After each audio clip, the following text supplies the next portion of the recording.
Hey guys, tonight we begin a journey into the shadows behind the crown, where emperors consulted birds before battle, where queens trembled at eclipses, and where the most powerful people on earth lived in terror of a dream. You might think that sitting on a throne makes you fearless, but what if I told you that the higher you climb, the more you have to lose? And what if the only thing standing between you and disaster was reading the signs correctly? Tonight we're peeling back the golden curtain to reveal something rarely talked about. The secret superstitions that ruled the rulers. Stay with me, because what you're about to discover will change how you see power forever. So before we dive deeper into tonight's story, I want to ask you something. If you're enjoying what you're hearing right now, would you mind hitting that subscribe button? And if this story gives you chills, the good kind, drop a like. Maybe leave a comment telling me where you're listening from, or what time it is where you are right now. Are you in bed on a night drive? I genuinely want to know. Your support means the world, and it helps me keep bringing you these stories every night. Alright now, dim those lights, let the world outside fade away, and let's step back in time together. Here's something they don't teach you in history class. Imagine you're a king. You wake up every morning in a palace so large you could get lost in it. Thousands of people depend on your decisions. One wrong move, one bad harvest, one lost battle, one angry god, and your entire kingdom could crumble. Your enemies are circling. Assassins could be anywhere. And the worst part, you can't show weakness, ever. Because the moment you do, someone will take that crown right off your head. Now imagine living like that every single day. No pressure, right? This is why rulers throughout history didn't just believe in superstitions, they desperately needed them. Because when you hold that much power, you also hold that much fear. And in a world without weather forecasts, without medical science, without any way to predict what tomorrow might bring, how do you make decisions that could save or destroy millions of lives? You look for signs.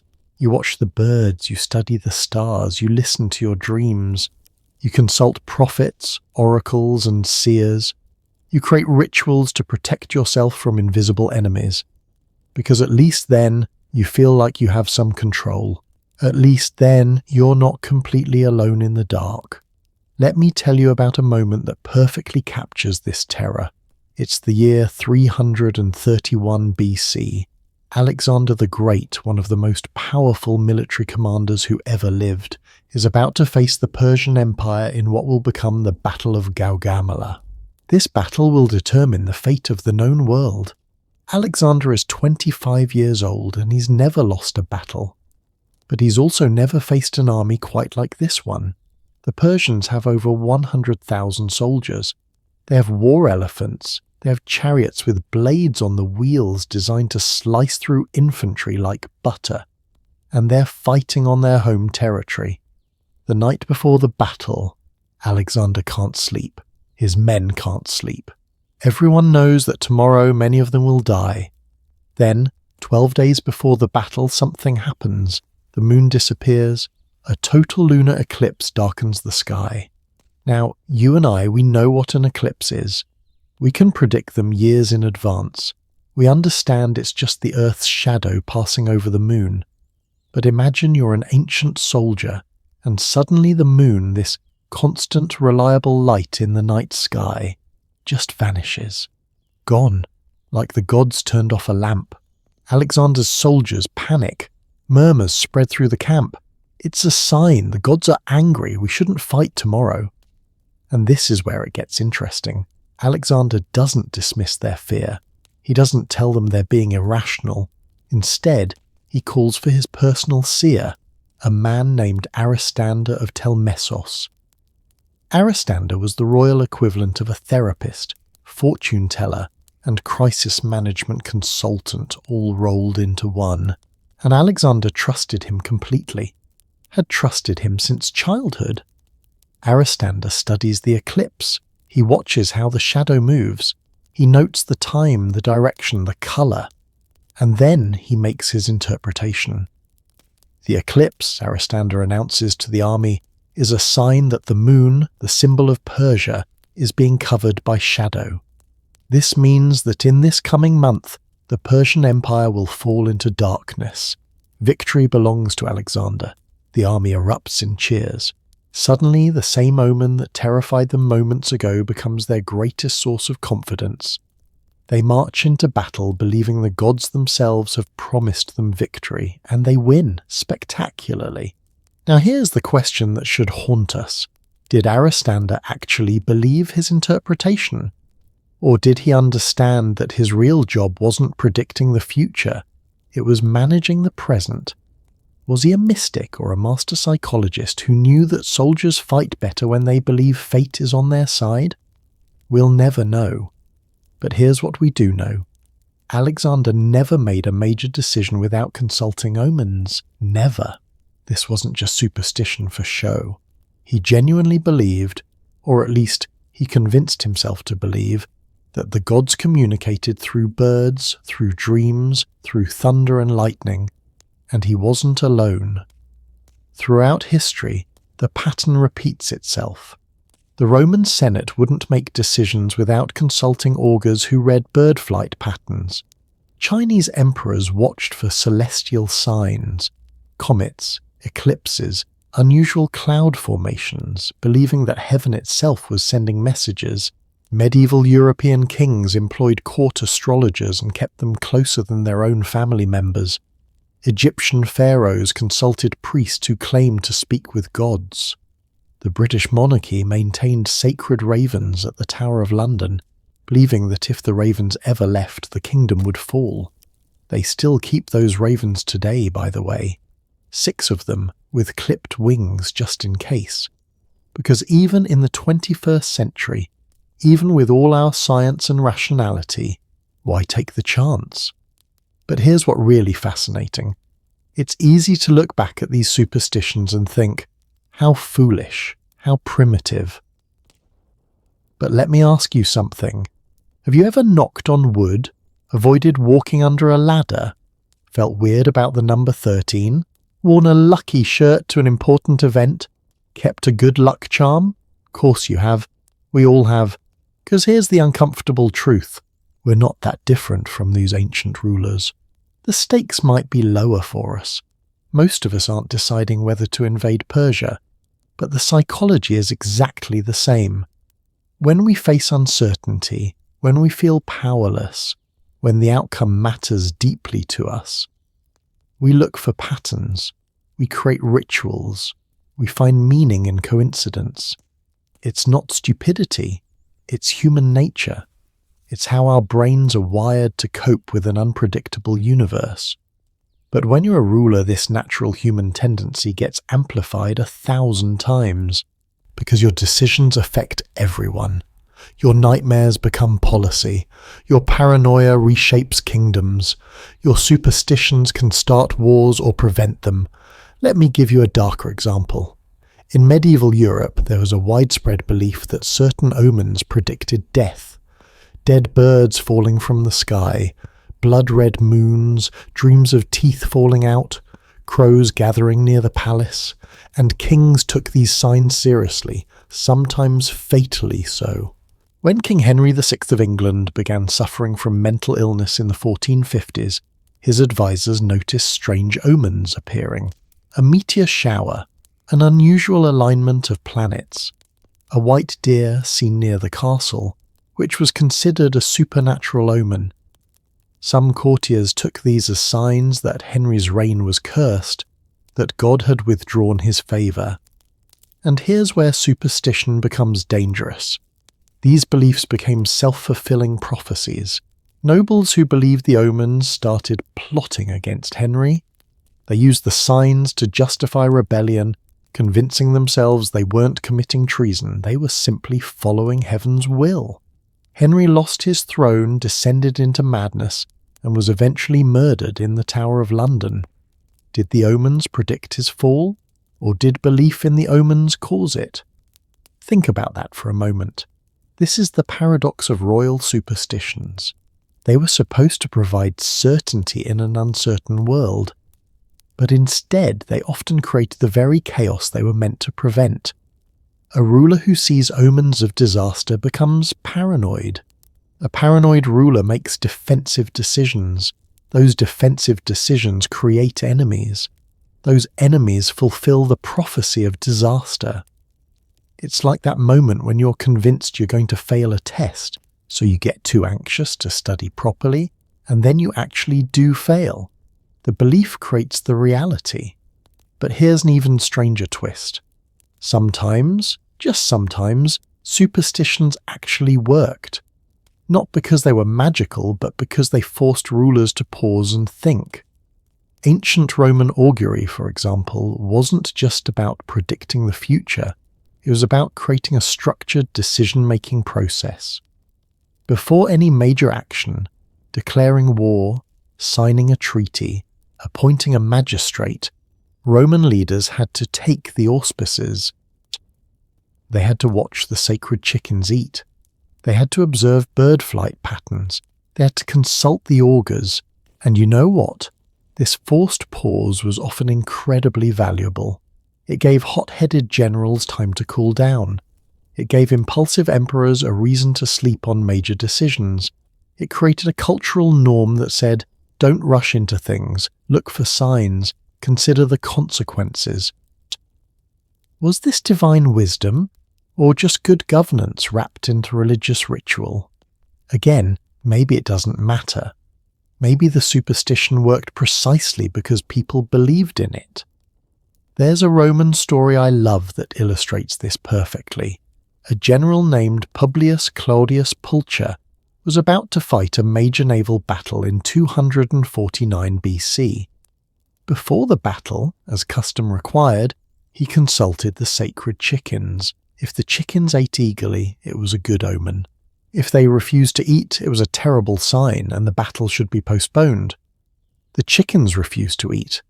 Publius, who was arrogant and impatient, became furious. He shouted, "If they won't eat, then let them drink."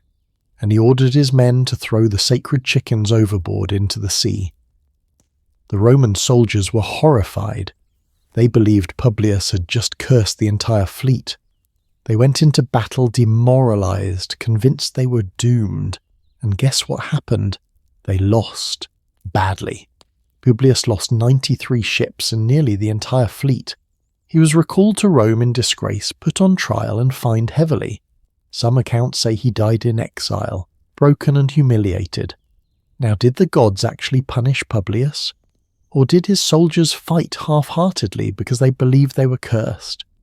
Or did Publius himself make worse tactical decisions because he was angry and overconfident? We'll never know. But the Romans learned a lesson: respect the omens, not because they are necessarily real, but because believing in them keeps you humble, keeps you careful, keeps you from making decisions in the heat of anger. That's the hidden wisdom in many royal superstitions.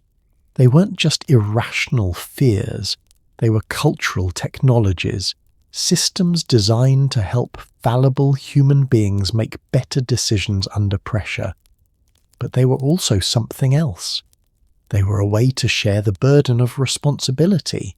Think about it. If you're a king and you order your army into a battle where thousands die, that weight is crushing. But if you consulted the omens first, if the augurs confirmed it was the right decision, if the gods themselves gave their approval, then the blood isn't entirely on your hands. You were following divine will. You were doing what the universe itself demanded. Superstitions gave rulers permission to be human, permission to be uncertain, permission to fail. Because if even the gods' plans are mysterious, then no one can expect you to be perfect. This is why royal superstitions persisted for thousands of years across every culture on Earth. They weren't signs of weakness. They were coping mechanisms for an impossible job. They were how human beings with human fears and human limitations tried to bear the weight of the crown. And that weight was real. Let me give you one more image before we move on. Picture a Roman emperor lying awake at night in his palace. Outside, 1 million people sleep, trusting that he'll keep them safe, fed, and prosperous. But he's just a man. He gets scared. He doubts himself. He wonders if he's making the right choices. And then, just before dawn, he sees an eagle flying from left to right across his window, left to right. According to the augurs, that's a favourable sign. And suddenly he can breathe again. The knot in his chest loosens. He's not alone in this decision. The gods are with him. He can face the day. Is that foolish, or is that profoundly, achingly human? I think we judge these ancient rulers too harshly. We mock their superstitions from the comfortable distance of hindsight. But we forget that they lived in a world far more terrifying than ours. A world where children died from diseases we can cure with antibiotics, where famines could wipe out entire populations, where there was no democracy, no term limits, no peaceful transfer of power, just the constant threat of assassination, rebellion, and war. In that world, finding meaning in bird flight patterns doesn't seem so strange. It seems like a lifeline, a way to find order in chaos, a way to believe that someone, somewhere, even if it's just the universe itself, is paying attention. So tonight, as we explore these royal superstitions, I want you to approach them with empathy. These weren't foolish people. They were desperate people, powerful people, human people, trying to navigate an impossible situation with the only tools they had. And those tools were omens, rituals, signs, and faith. Sometimes those tools helped, sometimes they hurt, but they were always deeply, fascinatingly human. And that's what makes this story worth telling. Now you might be wondering, what were these specific superstitions? How did they actually work?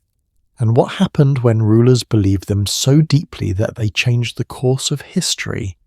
Well, that's exactly where we're going next, because we're about to dive into the most famous supernatural belief in all of history, a curse so powerful that people still debate whether it was real nearly a century later. We're going to Egypt, to a tomb that hadn't been opened in 3,000 years, and to the moment when archaeologists unleashed something that newspapers around the world called the Pharaoh's Curse. And trust me, what happened next is stranger than any Hollywood movie. So take a deep breath, let your mind settle into the darkness, and let's step into that ancient tomb together.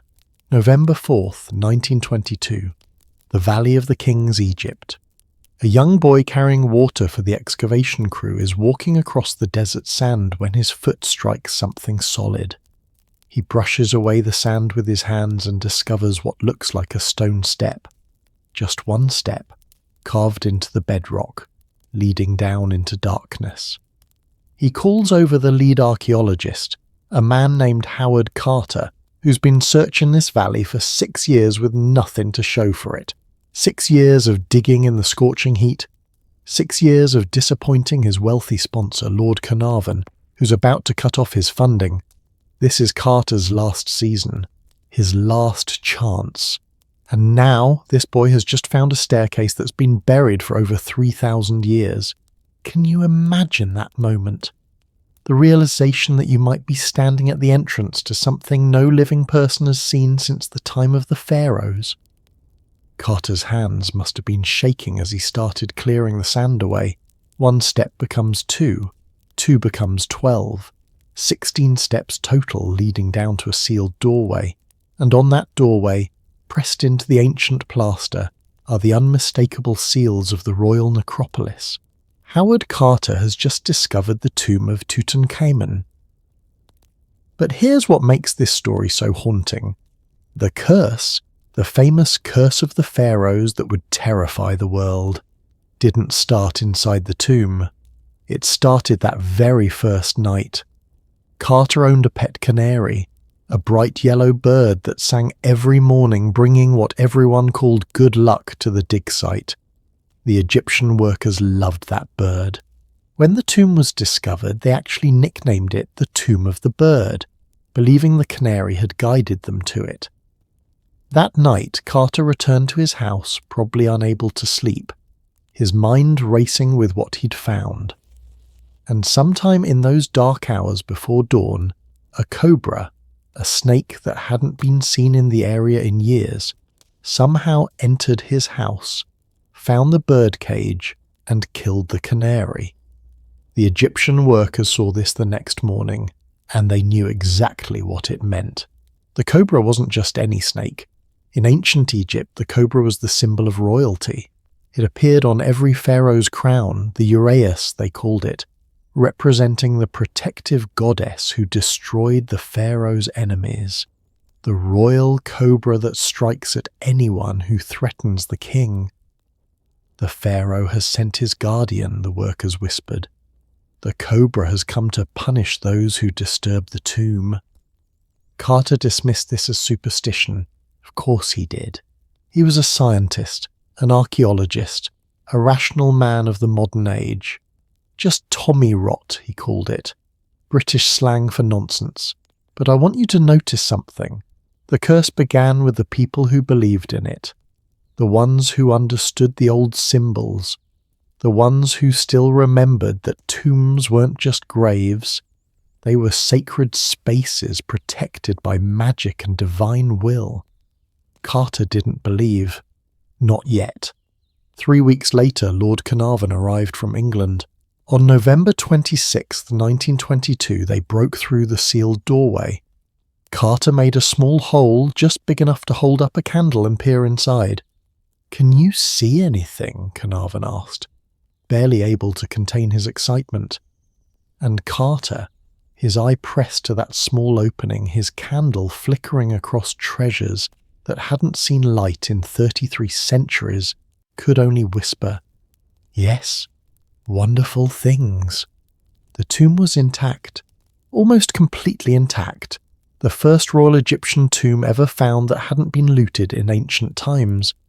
Golden statues, jewellery, chariots, thrones, beds shaped like sacred animals, and everywhere the image of the young pharaoh, Tutankhamun, the boy king who died at 19, whose tomb had been lost and forgotten for over 3,000 years. But here's what they didn't tell the newspapers at first. When they entered the burial chamber itself, when they finally reached the room where Tutankhamun's mummy lay sealed in nested coffins of gold, there were 2 life-size statues standing guard. Black statues with gold sandals and gold crowns, each crown decorated with cobras. Those cobras again, watching, waiting. Now you have to understand the media frenzy that followed. This wasn't just an archaeological discovery. This was a global sensation. Remember, this is 1922. The world has just survived the horror of World War I. People are desperate for wonder, for mystery, for something that reminds them there's magic left in the world.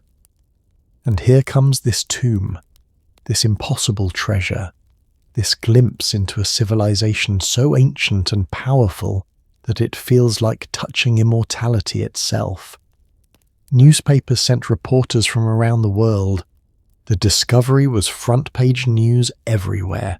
People were obsessed with Egypt, with mummies, with pharaohs, Egyptomania, they called it. Fashion designers started making Egyptian-inspired dresses. Architects designed buildings with Egyptian motifs. Everyone wanted a piece of this ancient glory. But then the death started. 4 months after entering the tomb, just 4 months, Lord Carnarvon, the man who funded the entire expedition, got a mosquito bite on his cheek. Just a little bite. Nothing serious. While shaving one morning, he accidentally cut it open. The cut became infected. The infection spread to his blood. He developed pneumonia. And on April 5th, 1923, in a Cairo hotel room, Lord Carnarvon died of blood poisoning at the age of 57. Now here's where the story gets strange enough that you might not believe me, but I promise you, this is documented. At the exact moment Carnarvon died, and I mean the exact moment, all the lights in Cairo went out. A complete power outage, plunging the entire city into darkness. And back in England, at Carnarvon's estate, his favourite dog, a terrier that had lived its entire life in that house, suddenly let out a long, mournful howl and dropped dead.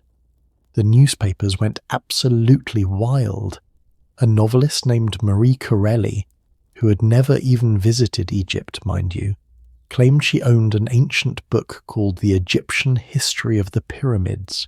She wrote letters to newspapers warning that the most dire punishment follows any rash intruder into a sealed tomb. She quoted her mysterious book, "Secret poisons enclosed in boxes in such wise that those who touch them shall not know how they come to suffer." Was this true? Did such a book exist? Probably not, but nobody cared. The story was too good, too terrifying, too perfect, and then more people connected to the tomb started dying. George J. Gould, an American financier who visited the tomb in 1923, developed a fever shortly after and died 4 months later. Aubrey Herbert, Lord Carnarvon's half-brother, died in September 1923 of blood poisoning, the same way as his brother. Sir Archibald Douglas Reed, who x-rayed Tutankhamun's mummy, died in 1924 under mysterious circumstances. Arthur Mace, a member of Carter's excavation team, fell into a coma for no apparent reason and died without ever waking up. Even the radiologist who examined the mummy died shortly after, and his assistant, and the person who catalogued the tomb's artifacts. The list kept growing, the newspapers kept counting, and with each death, the legend of the curse grew stronger. Sir Arthur Conan Doyle, yes, the creator of Sherlock Holmes, publicly stated that he believed in the curse. He theorized that the ancient Egyptian priests had created elementals, basically magical guardians, specifically designed to protect the tomb and punish anyone who violated it. Benito Mussolini, the Italian dictator, became so terrified that when someone gave him an Egyptian mummy as a gift, he ordered it immediately removed from his palace. He wanted nothing to do with anything that might be cursed. The world was convinced the curse of the pharaohs was real. But here's where we need to stop and look at the actual facts, because this is where superstition meets statistics, and the truth is far more interesting than the myth. Out of the 58 people who were present when the tomb and sarcophagus were first opened, 58 people who had direct contact with the mummy and the sealed chambers, only 8 died within the next 12 years. 8 out of 58. That's actually lower than the normal death rate for that time period, especially for people doing physically demanding work in Egypt's harsh climate. Howard Carter himself, the man who spent more time in that tomb than anyone, who personally unwrapped the mummy, who handled every artifact, lived for 17 more years. He didn't die until 1939 at the age of 64 from lymphoma, a disease that has nothing to do with curses and everything to do with biology. Lady Evelyn Herbert, Lord Carnarvon's daughter, was one of the very first people to enter the tomb. She lived until 1980, 57 years after supposedly being cursed. She died at age 79. The last survivor connected to the tomb's opening was Richard Adamson, a British soldier who actually guarded the burial chamber for 7 years straight. He was stationed inside that tomb, breathing its air, touching its walls, closer to Tutankhamun's mummy than almost anyone. He died in 1982, 60 years after the curse supposedly began, at the age of 80. So if there was a curse, it was terrible at its job. But you know what's really fascinating? There actually is a scientific explanation for some of the deaths. And it's almost scarier than magic. When archaeologists opened ancient tombs that had been sealed for thousands of years, they were potentially exposing themselves to something genuinely dangerous. Ancient pathogens, bacteria and mold that had been growing in the darkness for millennia. Scientists have found that some mummies carry aspergillus, a type of toxic mold that can cause serious respiratory problems and even death in people with weakened immune systems. Remember, Lord Carnarvon wasn't a healthy man to begin with. He'd been in a serious car accident years earlier and had chronic breathing problems. That mosquito bite and subsequent infection might have been worsened by exposure to bacteria in the tomb. There's also another factor nobody talks about. The tombs themselves could have dangerous levels of ammonia, formaldehyde and hydrogen sulfide, gases created by the decomposition process and trapped in sealed chambers for centuries. Breathing that air isn't cursed, it's just toxic. But here's the thing, even though we know all of this now, even though we can explain the deaths scientifically, the curse narrative was so powerful that it changed how people thought about Egypt forever. And you know why it worked? Because people wanted to believe in it. Think about it. The world in the 1920s was disillusioned. They'd just watched millions die in a pointless war. Modern technology, the thing that was supposed to save humanity, had been used to create machine guns, poison gas, and bombers. Science had lost some of its shine. So when this story came along, this story about ancient wisdom and ancient power that modern man couldn't understand or control, people grabbed onto it. It was a reminder that there were still mysteries in the world, that maybe the old ways, the old gods, the old magic still had power, that humanity's arrogance and greed, breaking into a sacred tomb for treasure, could still be punished by forces beyond our understanding. The curse gave meaning to random deaths. It created a narrative where there was justice, even if it was supernatural justice. But here's what really gets me. There was no curse inscription found in Tutankhamun's tomb. None. Zero. Despite what the newspapers claimed, despite what movies later showed, there was no tablet saying death shall come on swift wings to he who disturbs the peace of the king. That curse text, completely made up, probably by a journalist who knew a good story when he saw one. Now, there were curse inscriptions in some other ancient Egyptian tombs. The tomb of Kentaka Ikeki, for example, had hieroglyphs that basically said, "As for anyone who enters this tomb while being impure, I will seize his neck like a bird and cast fear into him." Which, you have to admit, is pretty metal for ancient Egypt. But those curses weren't about revenge. They were warnings to other Egyptians, specifically to priests and workers who might be tempted to loot the tomb or neglect the offerings. They were essentially ancient no trespassing signs. The ancient Egyptians didn't believe their curses would activate 3,000 years later when foreign archaeologists showed up. That's a modern invention.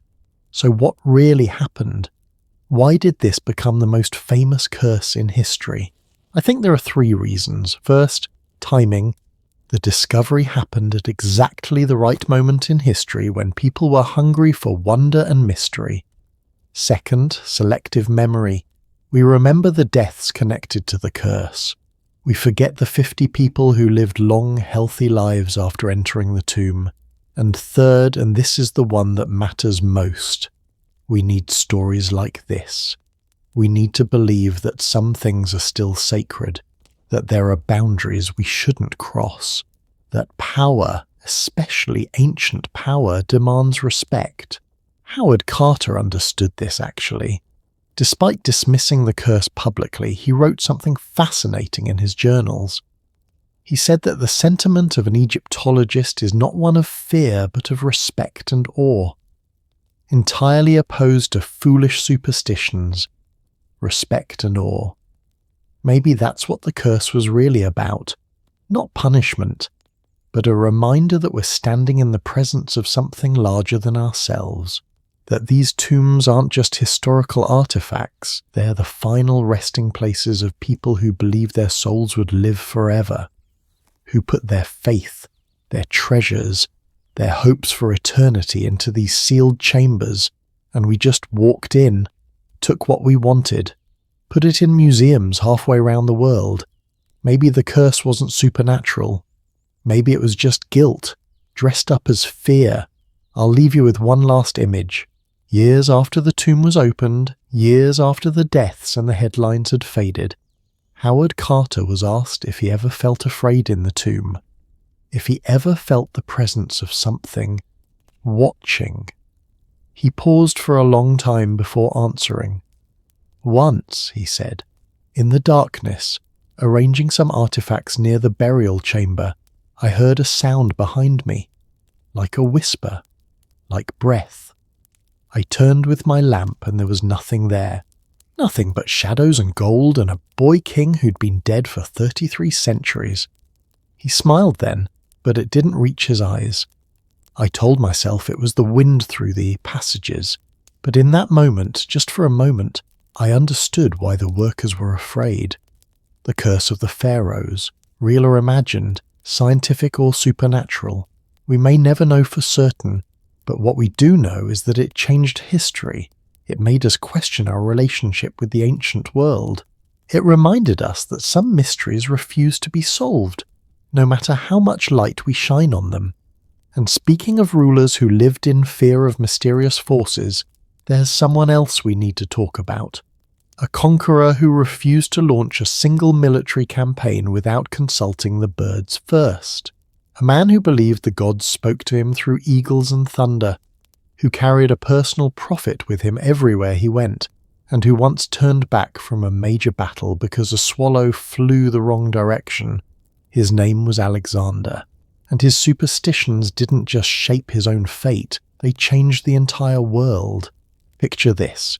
You're 22 years old, you've just inherited an empire, and you're about to attempt something that no one in history has ever accomplished, conquering the known world.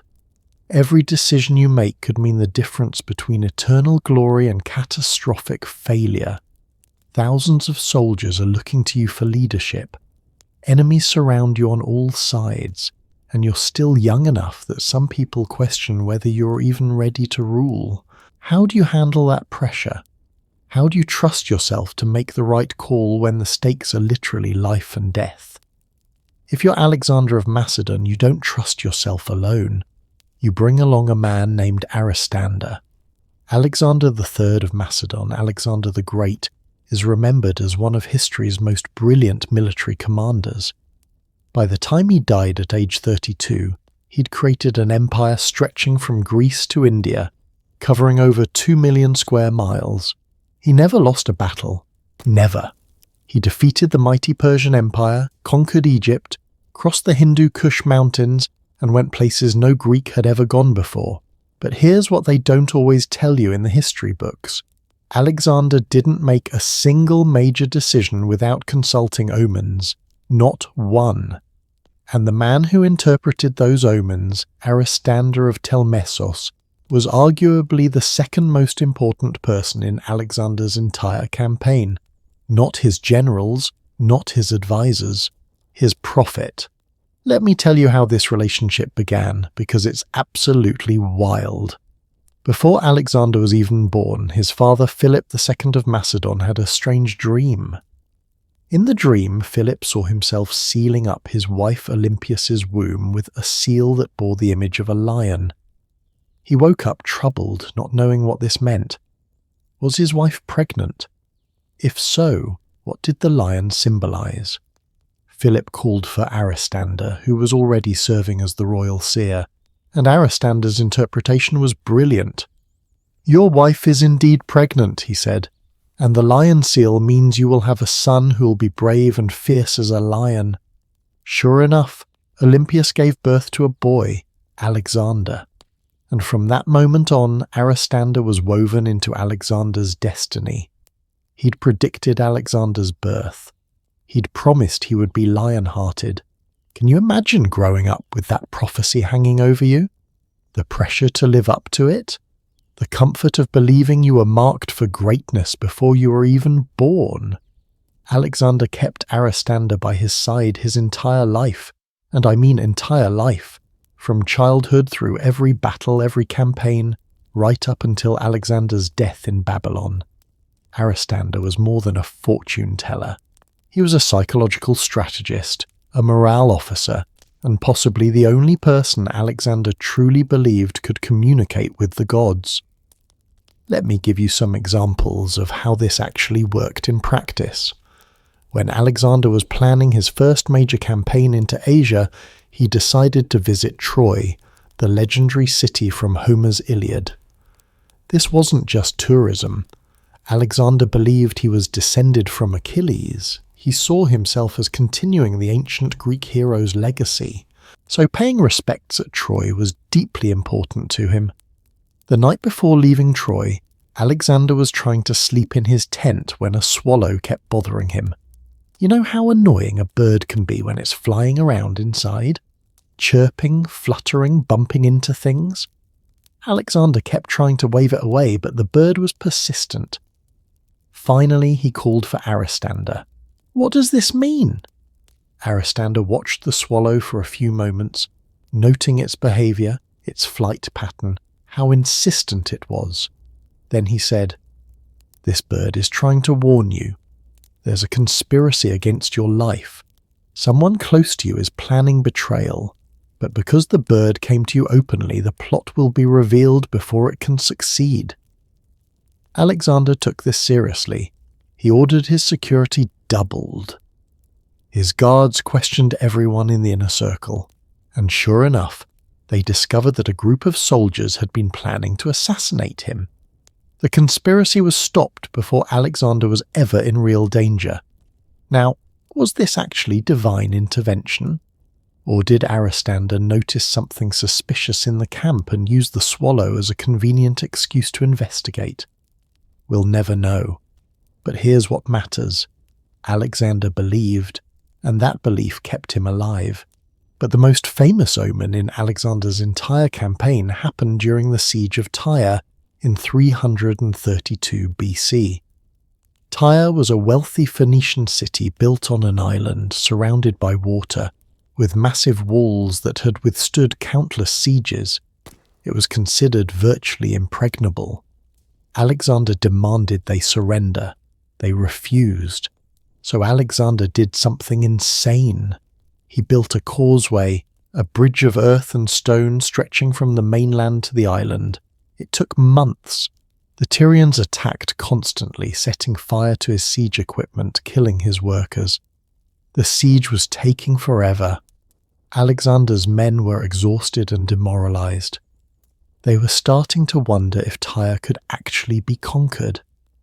Then something strange happened. The soldiers were distributing the daily bread rations when someone noticed that some of the loaves were bleeding. Not just stained red, actively bleeding with liquid dripping from fresh bread. The army panicked. This was clearly an omen, but was it good or bad? Blood could mean death. It could mean sacrifice. It could mean the gods were angry. What did it mean? Aristander examined the bloody bread carefully. He asked questions. Where was the blood located? Inside the bread or on the surface? "The blood is on the inside," the soldiers told him, and Aristander smiled. "Then this is a favourable omen. Blood on the inside of the bread means that blood will be spilled inside the city, meaning we will breach the walls and conquer Tyre." The army's mood shifted instantly. They went from despair to confidence. They attacked with renewed vigour, and Alexander did conquer Tyre, in one of the most impressive sieges in ancient history. Did the bloody bread actually predict victory? Or did Aristander's interpretation motivate the soldiers to fight harder, which led to victory? Again, it doesn't really matter. The omen worked. But my favourite story, the one that really shows how deep Alexander's belief went, happened right before the Battle of Gaugamela. We touched on the eclipse in the last section, but there's so much more to this story. It's October 1st, 331 BZ. Alexander is camped with his army, preparing to face Darius III of Persia in what will be the decisive battle of the war. Darius has assembled the largest army ever seen. Estimates suggest over 100,000 infantry, 40,000 cavalry, 200 war chariots with scythes attached to the wheels, and 15 war elephants. Alexander has maybe 47,000 men total. He's outnumbered more than 2 to 1. The night before the battle, Alexander can't sleep. Neither can his soldiers. Everyone knows that tomorrow they'll either become legends or die in the Persian desert. Alexander calls for Aristander. They perform sacrifices together, watching how the animals die, examining the livers and organs for signs. Ancient cultures believed you could read the future in the entrails of sacrificial animals. If the liver was healthy and normal, the gods were pleased. If it was diseased or misshapen, danger was coming. The sacrifices are favourable. But Alexander still seems uncertain. Then, just before dawn, Aristander points to the sky. An eagle, the sacred bird of Zeus, king of the gods, is circling directly above Alexander's tent. And as the sun rises, the eagle flies toward the Persian camp. There, Aristander says, Zeus himself sends his messenger. The eagle flies toward your enemies, which means you will strike them down. The king of birds heralds the victory of the king of men. Alexander finally relaxes. He actually manages to sleep for a few hours, something his generals later said was remarkable given the circumstances. And when the battle begins, Alexander is calm, focused, and brilliant. And here's the detail that gives me chills. During the actual battle, in the midst of chaos and violence and dust and blood, multiple soldiers later reported seeing an eagle flying directly above Alexander's head the entire time, following him as he charged, hovering over him like a guardian spirit. Was it the same eagle Aristander pointed out? Was it a different bird? Was it even real? Or did soldiers see what they wanted to see in the heat of battle? What we know for certain is this: Alexander won at Gaugamela, decisively, against impossible odds, and his soldiers believed the gods had been with them. But omens didn't always go Alexander's way, and when they didn't, even Alexander the Great had to listen. In 329 BC, Alexander wanted to cross the Tanais River, what we now call the Seer, to chase down some Scythian horsemen who'd been harassing his army. The Scythians were hit-and-run experts, incredibly dangerous, and Alexander was angry. He wanted revenge. He ordered Aristander to take the auspices, to perform the sacrifices and read the omens. Aristander did, and he came back with the bad news. The omens are unfavourable. The gods say you should not cross the river today. Alexander, for the first time in years, got angry at his prophet. Take them again. Aristander sacrificed more animals, watched their death throes, examined their organs, and returned with the same answer.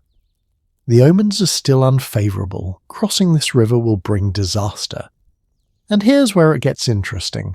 Alexander crossed anyway. He was so furious, so determined to punish the Scythians, that he ignored the divine warning. He took his army across the Tanais River and engaged the enemy. The battle was a nightmare. Alexander himself got hit in the neck with an arrow. The wound was serious enough that he nearly died. Many of his soldiers fell. The Scythians employed tactics Alexander wasn't prepared for. It wasn't a defeat.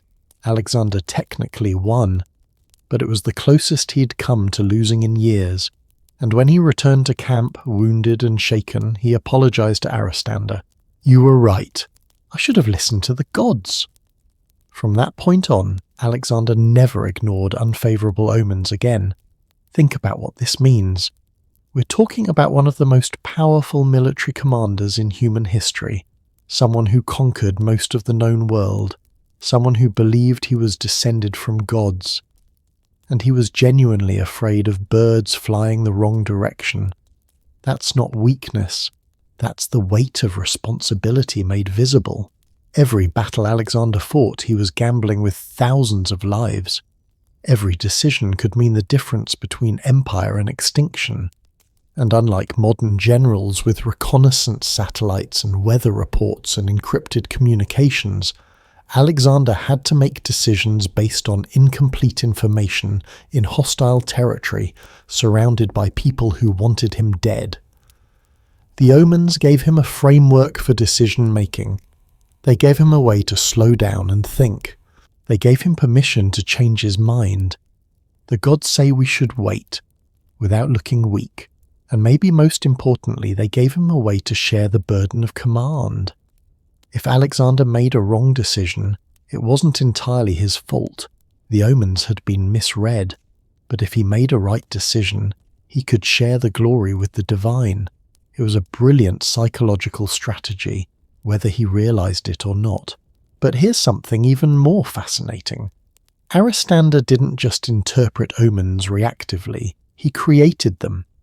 When Alexander was founding the city of Alexandria in Egypt, yes, the famous one, there's a story about how he wanted to mark out the city's boundaries.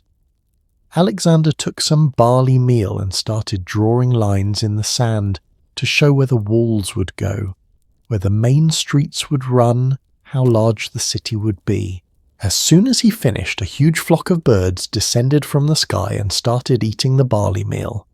Everyone panicked. The birds were erasing Alexander's city plan. This had to be a terrible omen. The gods were rejecting the city before it was even built. But Aristander stood up and made an announcement. This is not a bad omen. This is wonderful. The birds coming to eat means that this city will feed many nations. Alexandria will be so prosperous, so abundant that people from everywhere will flock here seeking sustenance. The city will nourish the world. Genius, right? He took a potential disaster and spun it into a prophecy of greatness. And he was right. Alexandria became one of the most important cities in the ancient world, a centre of learning and commerce for 1,000 years. Did Aristander actually believe his interpretation? Or was he just incredibly skilled at crisis management? I think the answer is both. The best prophets always believed their own prophecies. That's what made them convincing. And Alexander needed to be convinced. Needed to believe that what he was doing, invading countries, toppling empires, changing the map of the world, was sanctioned by forces greater than himself. Otherwise, how could he justify the violence? The death? The sheer audacity of trying to conquer everything? The omens made him a servant of destiny rather than a tyrant following ambition. At least, that's what he could tell himself. There's one last story I have to tell you about Alexander and Aristander, because it's both beautiful and heartbreaking. After Alexander died in Babylon at age 32, probably from typhoid fever, though some say poison, there was immediately a massive fight over his body. See, whoever controlled Alexander's corpse controlled legitimacy. Every general wanted to claim they were his true heir. Aristander, now an old man, made one final prophecy. He stood before the gathered generals and said, "The land that holds Alexander's body will be prosperous and unconquerable forever." Then he added, almost as a warning, "But you should be ashamed, fighting over his corpse like dogs while his empire tears itself apart. This is not what he would have wanted." Eventually, Ptolemy, one of Alexander's generals, stole the body and brought it to Egypt, to Alexandria. And that city remained powerful and prosperous for centuries afterward, just as Aristander predicted. Aristander himself disappeared from history after that. We don't know when or how he died. He just faded away, his purpose fulfilled. But his legacy remained. Because Alexander's use of omens, his reliance on divine signs, his belief that the gods spoke through birds and thunder and dreams, this became the model for rulers across the ancient world. Roman generals started bringing augurs on military campaigns. Persian kings consulted astrologers before battles. Chinese emperors watched the heavens for celestial approval. Alexander proved that superstition and strategy could work together, that faith and ambition weren't opposites, they were fuel for the same fire, and that fire burned bright enough to light up the ancient world. But while Alexander was watching birds in the west, there was an entire empire in the east that had perfected a different kind of divine observation, an empire where the emperor himself was considered the bridge between heaven and earth, where natural disasters weren't just bad luck, they were direct messages from the cosmos, warning that something had gone terribly wrong with the kingdom. an empire where one woman would manipulate these celestial superstitions so skillfully that she'd become China's only female emperor, ruling with absolute power while the stars themselves seemed to bless her reign. There's a concept in ancient Chinese philosophy that Western rulers never quite grasped. It's called Tianming, the mandate of heaven, and it's perhaps the most elegant and terrifying superstition ever created by any civilization. Here's how it worked. The emperor wasn't just a political leader, he was literally the bridge between heaven and earth. The son of heaven, they called him. And as long as he ruled justly, the cosmos itself would remain in harmony. The rains would come on time. The harvest would be abundant. The rivers would stay in their banks. Peace would reign. But if the emperor was corrupt, incompetent, or cruel, heaven would send warnings, earthquakes, floods, droughts, solar eclipses, comets with long blood-red tails streaking across the night sky. These weren't just natural disasters. They were heaven's way of saying, fix this, or we'll find someone else to wear the crown. And here's the truly revolutionary part. This meant that any emperor could lose the mandate. It didn't matter if you were born into the royal family. It didn't matter if your ancestors had ruled for generations. If heaven withdrew its blessing, your dynasty was finished, and whoever overthrew you, well, clearly they had the new mandate. Otherwise, how could they have succeeded? It was a superstition that made revolution theologically acceptable. A belief system that kept emperors awake at night, watching the sky, terrified of what the stars might reveal. Now imagine being a Chinese emperor in the 7th century AD. You wake up every morning knowing that a single earthquake could be interpreted as heaven's judgment against you. Every comet, every eclipse, every unusual weather pattern becomes a political crisis. You have teams of imperial astronomers whose entire job is to watch the sky and report any celestial irregularities, because if they miss something and rumours start spreading that heaven is angry, you could have a rebellion on your hands. The pressure must have been absolutely suffocating. But one person figured out how to not just survive this system, but manipulate it so brilliantly that she became the only woman in Chinese history to rule as emperor in her own right, not as a regent or empress consort, but as the actual emperor. Her name was Wu Zetian, and her story is one of the most fascinating examples of weaponized superstition you'll ever hear. Wu Zetian was born in 624 AD into a wealthy but not aristocratic family. Her father was a timber merchant who got lucky and ended up in the imperial court. At age 14, Wu was selected as a low-ranking concubine for Emperor Taizong. She was beautiful, yes, but so were hundreds of other women in the palace. What set Wu apart was her mind. She was literate, rare for women at that time, ambitious, and absolutely ruthless. When Emperor Taizong died, Wu did something scandalous. Instead of becoming a Buddhist nun as custom required for imperial concubines, she seduced Taizong's son, the new Emperor Gaozong. Within a few years, she'd maneuvered herself from concubine to consort to empress. And when Gaozong's health started failing, Wu gradually took over actual governance of the empire. But here's the problem. China had never had a female ruler. The entire Confucian philosophical system that governed Chinese society was built on the idea that women should be subordinate to men. A woman on the throne? That violated the natural order. That was the kind of thing that would make heaven itself revolt in disgust. So Wu needed to prove that heaven approved of her rule. She needed omens, good ones, lots of them, and if heaven wasn't providing them naturally, well, she'd just have to help heaven along. In 688 AD, a Buddhist monk discovered an ancient text called the Great Cloud Sutra. This text conveniently contained a prophecy that a woman would one day rule China as a reincarnation of the Bodhisattva Maitreya, the future Buddha. The monk presented this text to Wu Zetian, declaring that she was obviously the woman the prophecy spoke of. Was this a genuine ancient text? Almost certainly not. Was the monk working for Wu? Almost certainly yes, but that didn't matter. Wu ordered copies of this sutra distributed throughout the empire. She built Buddhist temples everywhere, each one spreading the message that her rule was divinely ordained. But Wu didn't stop with religious texts. She needed natural omens too, the kind that couldn't be faked, or at least that couldn't be proven to be faked. In the year 690 AD, right before Wu officially declared herself emperor, a series of remarkable events occurred.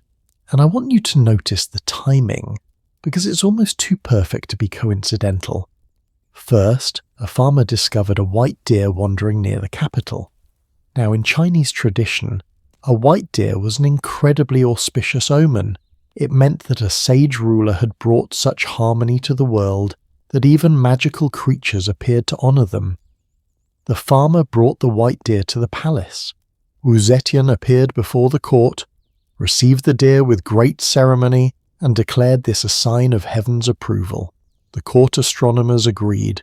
This was clearly an omen of cosmic blessing.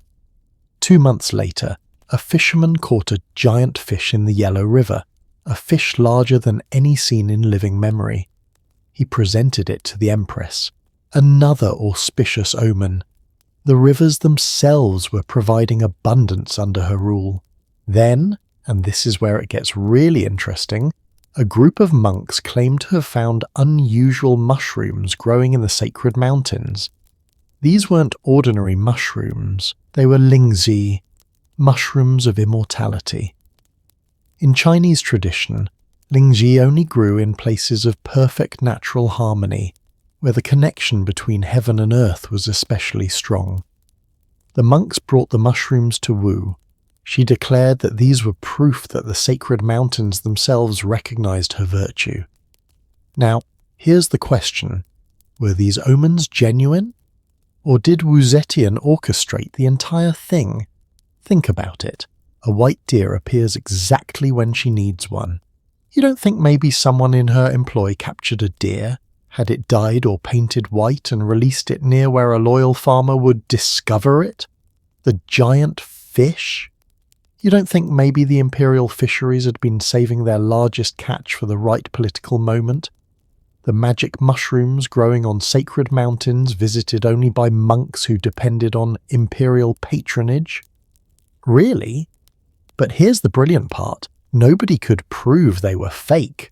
And even if people suspected, what were they going to say? I think the Empress is fabricating divine omens. That's treason. That's saying heaven doesn't approve of the ruler. That's the kind of talk that gets your entire family executed. So the omens kept coming, and in 690 AD, Wu Zetian did something no woman had ever done in Chinese history. She declared herself Huangdi, emperor, not empress, emperor. She changed the name of the dynasty from Tang to Zhou. She claimed the mandate of heaven for herself, and the remarkable thing, she got away with it. She ruled as emperor for 15 years from 690 to 705 AD, and her reign was actually pretty successful. She reformed the government, promoted talented administrators regardless of their background, expanded the empire's borders, and kept the economy stable. But she never stopped manufacturing omens, because the moment heaven seemed to turn against her, her legitimacy would crumble, and heaven did eventually turn, or at least heaven gave her enemies an opportunity. In 701 AD, there was a severe earthquake in northern China. The ground split open, buildings collapsed, hundreds of people died, and earthquakes in Chinese cosmology were particularly bad omens. They suggested that the earth itself was rebelling against heaven's order, which meant the emperor had lost the mandate. Yu's political enemies immediately started whispering, "See, heaven is angry. A woman on the throne has disrupted the cosmic order. The earthquake is a warning." Wu had to respond quickly. She couldn't deny the earthquake had happened. Too many people had experienced it. So instead she reframed it. She issued an imperial edict taking full responsibility for the disaster. She announced that clearly she must have made some error in governance that displeased heaven. Therefore she was reducing taxes, releasing prisoners, and inviting scholars to submit criticisms of her policies so she could correct her mistakes and restore harmony. Brilliant, right? She turned a sign of heaven's anger into proof of her humility and virtue. She showed that she was listening to heaven's warnings and taking action. The crisis passed. But the earthquake had planted seeds of doubt. And as Wu got older, as her health declined, those doubts grew. There were whispers in the court. Maybe it was time for the mandate to pass to someone else. Maybe heaven was ready for a change. In 705 AD, when Wu was 80 years old and seriously ill, there was a coup. A group of officials forced her to abdicate, restoring the Tang dynasty under her son. Wu died a few months later, the only woman to ever hold the title of Chinese emperor. And you know what's fascinating? After she died, the official histories written about her were surprisingly balanced. Yes, they criticized her for being ruthless and for manipulating religion and omens to suit her purposes. But they also acknowledged that her reign had been prosperous and that she had been a capable administrator. The historical consensus seemed to be, maybe heaven did approve of her after all. Because if heaven hadn't, how could she have succeeded? That's the genius and the trap of the mandate of heaven. It's unfalsifiable. If you win, you had the mandate. If you lose, you didn't. Success becomes its own justification. But the constant need to read and respond to celestial signs that created a fascinating relationship between Chinese emperors and the natural world. They weren't just watching for omens, they were in constant dialogue with the cosmos. Let me give you another example, this one from much earlier in Chinese history, that shows just how seriously emperors took celestial warnings. In 1059 BC, King Wu of Zhou was preparing to overthrow the Shang dynasty. He gathered his armies, marched toward the Shang capital ready for the final battle, and then, the night before the attack, there was a solar eclipse. The sun disappeared in the middle of the day. Darkness fell across the battlefield. King Wu's advisors panicked. A solar eclipse was one of the most terrifying omens in Chinese cosmology. It suggested that the cosmic order was fundamentally disrupted. Some advisors told King Wu he should retreat immediately, postpone the attack, wait for a more favourable sign. But King Wu's chief strategist, a man named Jiang Ziya, interpreted the eclipse differently. The sun represents the current emperor, he said. Its temporary disappearance means the Shang dynasty's light is fading. This is actually a favourable omen for our attack. King Wu believed him. He attacked. He won. He founded the Zhou dynasty, which would last for over 800 years, the longest dynasty in Chinese history. Did Jiang Ziya genuinely believe his interpretation? Or did he understand that an army convinced it would win fights better than an army paralysed by fear? We'll never know. But the strategy worked. Now let's talk about what happened when emperors ignored celestial warnings. Because sometimes the superstition became a self-fulfilling prophecy in the worst possible way. In 1556 AD, during the Ming dynasty, there was an earthquake in Shanxi province that's still considered one of the deadliest earthquakes in human history. Estimates suggest that 830,000 people died. Entire cities were swallowed by the earth. Mountains collapsed. Rivers changed course. This was clearly a cosmic catastrophe of the highest order. Heaven was screaming its displeasure. The emperor at the time was Jia Jing, who was, let's be honest, kind of obsessed with Taoist immortality practices and not particularly focused on governing. He spent most of his time in the palace conducting alchemical experiments, trying to create an elixir of immortality. When the earthquake struck, his advisors begged him to issue a proclamation of self-criticism. to acknowledge heaven's warning and announce reforms. This was standard procedure, but Jia Jing, wrapped up in his mystical studies, basically ignored the political crisis. That refusal to acknowledge heaven's warning weakened his authority enormously. Regional officials started making decisions without consulting the emperor. Corruption spread. The imperial government became increasingly ineffective. And while Jia Jing didn't lose his throne, the Ming dynasty never fully recovered from the damage done during his reign. The dynasty would eventually fall less than a century later. The earthquake didn't directly cause the fall of the Ming dynasty, but the emperor's failure to properly respond to what everyone believed was a celestial warning that created a legitimacy crisis that rippled through generations. Have you ever ignored a warning sign in your own life? A red flag in a relationship, a nagging health symptom, a gut feeling that something wasn't right? And then later thought, I should have paid attention to that. That's what celestial omens were for Chinese emperors, warning signs that something needed to change.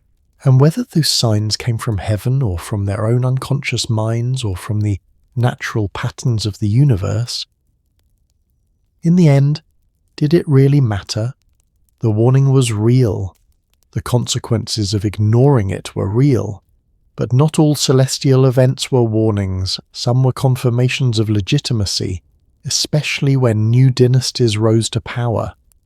When the Han dynasty was founded in 206 BC, the first emperor Liu Bang needed to prove he had the mandate of heaven. He was a peasant, former bandit, a nobody who'd somehow defeated aristocratic armies and taken control of China. How could he justify his rule? Conveniently, there was a comet that appeared the year he took power. Court astronomers interpreted this as a celestial announcement of a new era. The old order was swept away, and a brilliant new star had appeared to herald the new emperor. Was the comet's timing lucky? Did Liu Bang's astronomers stretch the interpretation to suit their purposes? Probably, but it worked. The Han dynasty lasted over 400 years and is still considered one of the greatest periods in Chinese history. What's really interesting is that Chinese emperors didn't just react to omens, they actively tried to maintain cosmic harmony through ritual. There were elaborate ceremonies performed at specific times of the year, designed to keep heaven and earth in balance. Every winter solstice, the emperor would personally perform sacrifices at the Temple of Heaven in Beijing. This wasn't delegated to priests. The emperor himself, as the son of heaven, had to be there. He would fast for 3 days beforehand, dress in special ritual clothing and perform precise ceremonies asking heaven to bless the coming year with good harvests and peace. If the emperor made even a small mistake in the ritual, said the wrong word, stood in the wrong place, used the wrong incense, it was believed that the entire year could be thrown off balance. Talk about pressure. And these beliefs weren't limited to China. Throughout East Asia, wherever Chinese influence spread, the mandate of heaven concept followed.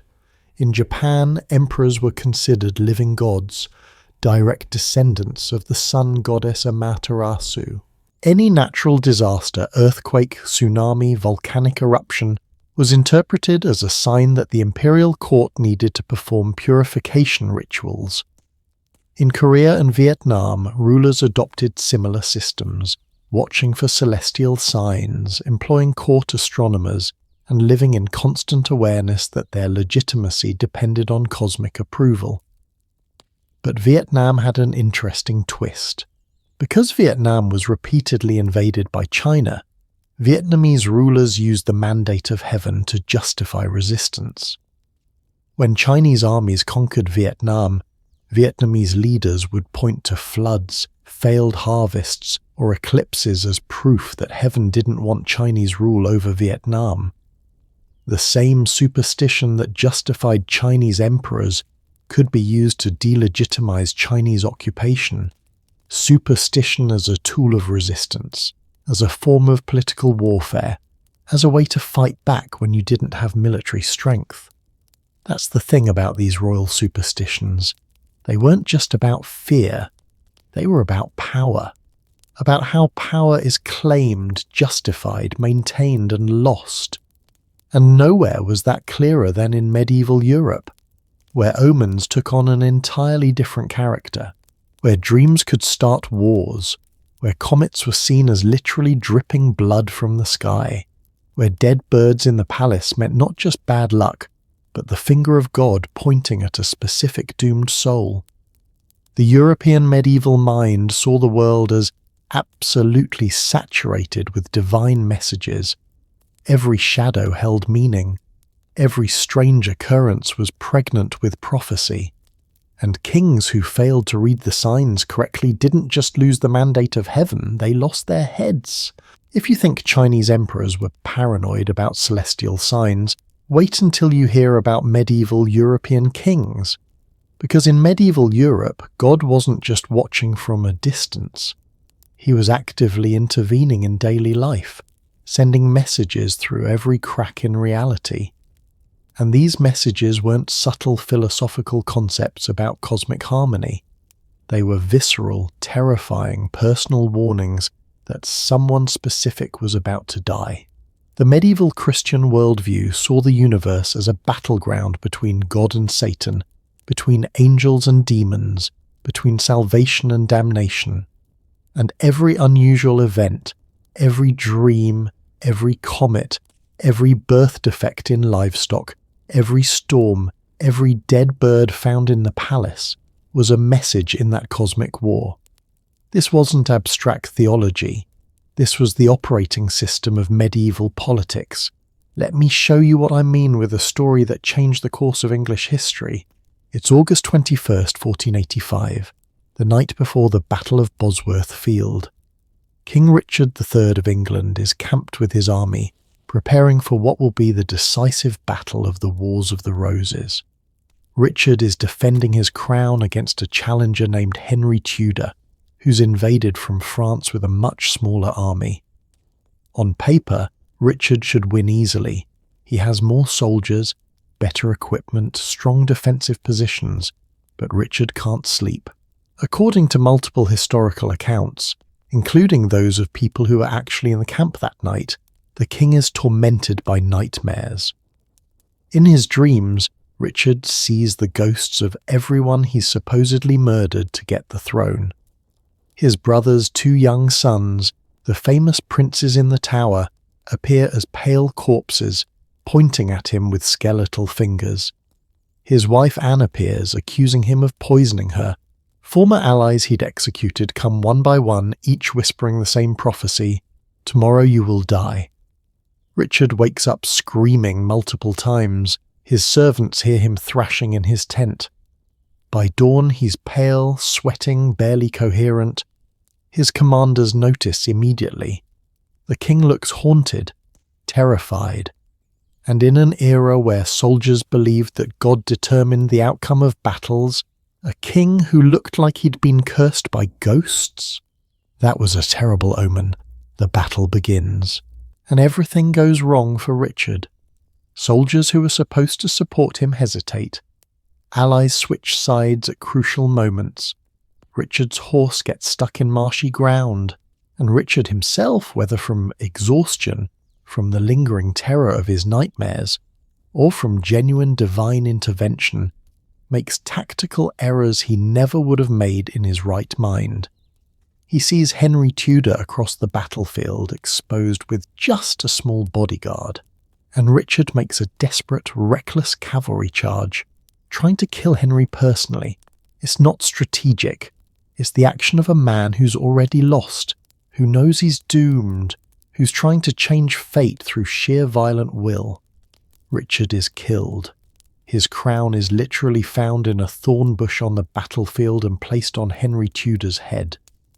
Henry becomes King Henry VII, founding the Tudor dynasty. Did Richard's nightmare predict his death? Or did the nightmare, the psychological trauma of it, the lack of sleep, the terror, cause him to make decisions that led to his death? Here's the fascinating part.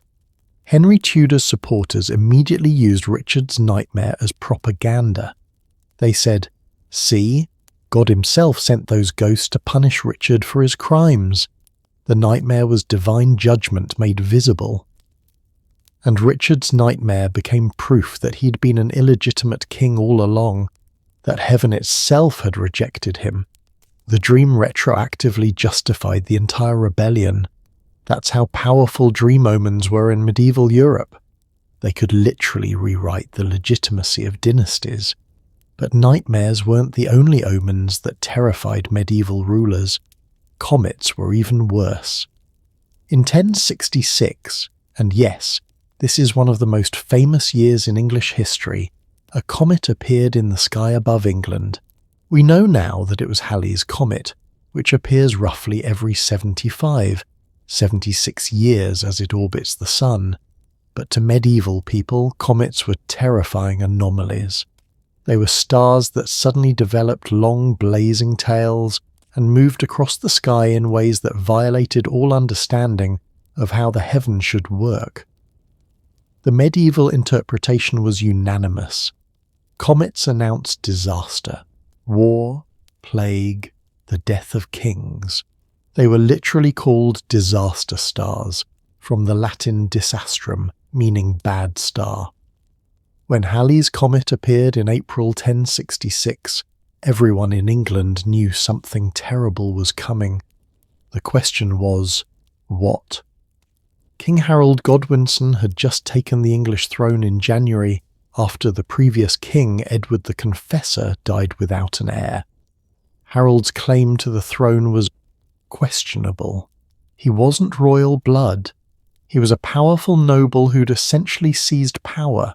And the comet appearing just months into his reign, that looked really, really bad. The Anglo-Saxon Chronicle, a historical record kept by monks, describes the comet in absolutely terrified terms. Over all England, such a sign in the heavens was seen as no man ever before saw. Some said it was the star Cometa, which some men call the long-haired star, and it first appeared on the eve of the festival of Litania Maior, that is on the 24th of April, and so shone all the week. Harold's advisors were panicking. The common people were panicking. Priests were preaching that God was angry, that England was about to be punished for some great sin. And you know what? They were right to panic. Because that same year, within months of the comet's appearance, England was invaded twice.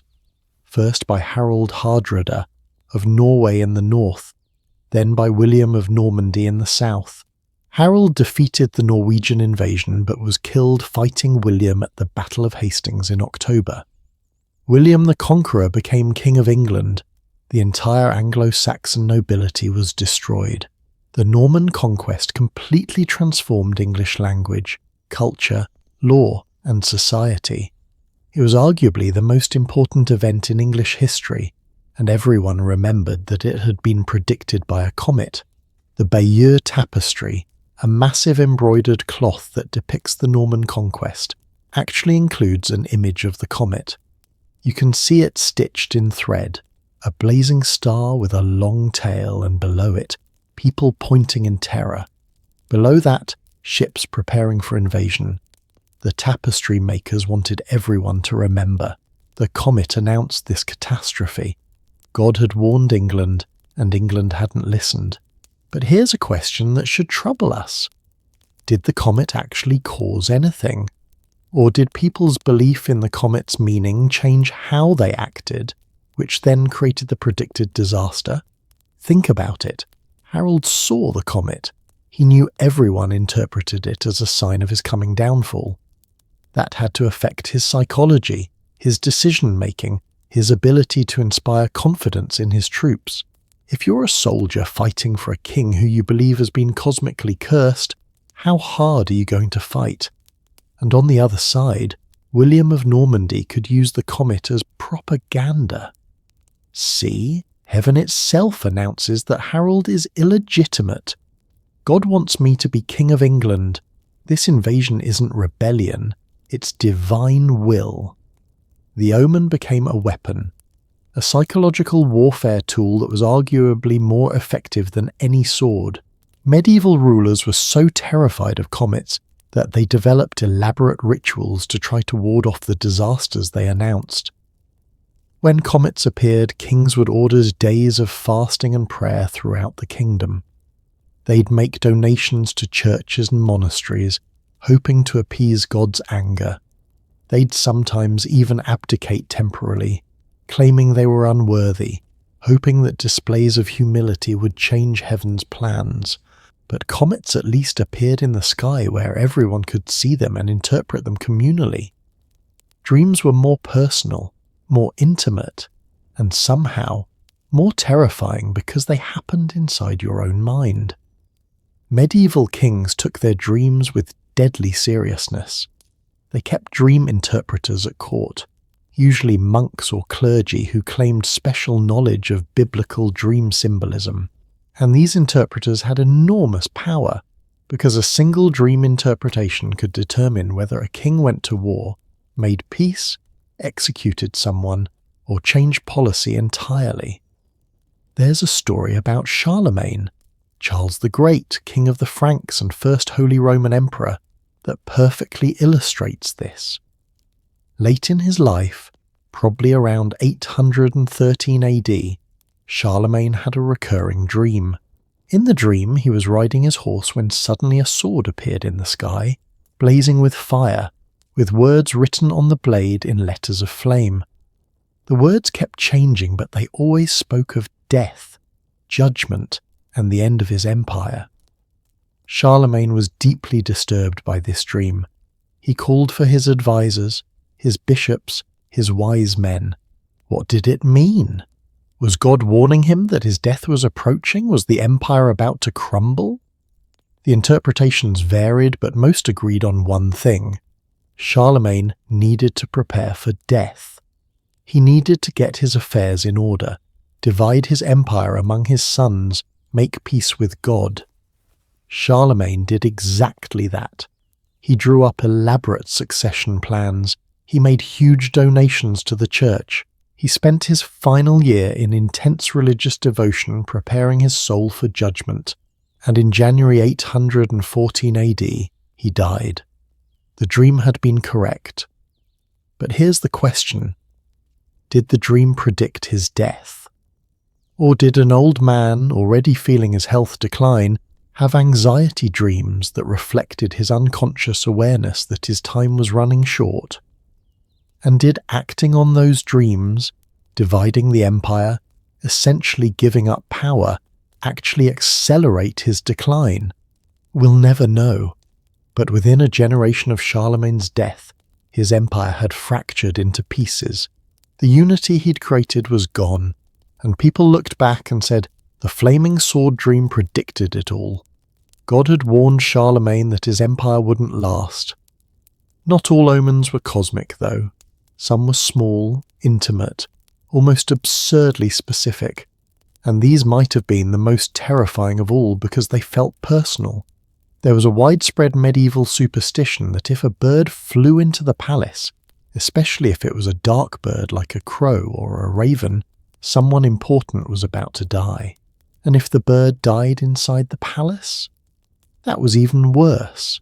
It meant death was already in the house, just waiting to reveal itself. Kings lived in constant low-level anxiety about birds.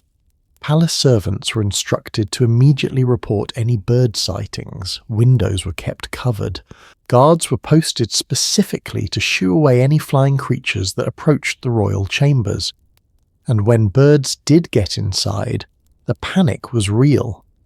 In 1471, King Henry VI of England, the same king I mentioned earlier who lost his throne partly because of bad omens, was imprisoned in the Tower of London. He'd been overthrown, his mental illness had worsened, and now he was basically waiting to see if his captors would let him live or order his execution. One day a raven flew into his cell. Now, the Tower of London already had a dark reputation. It was where people went to die.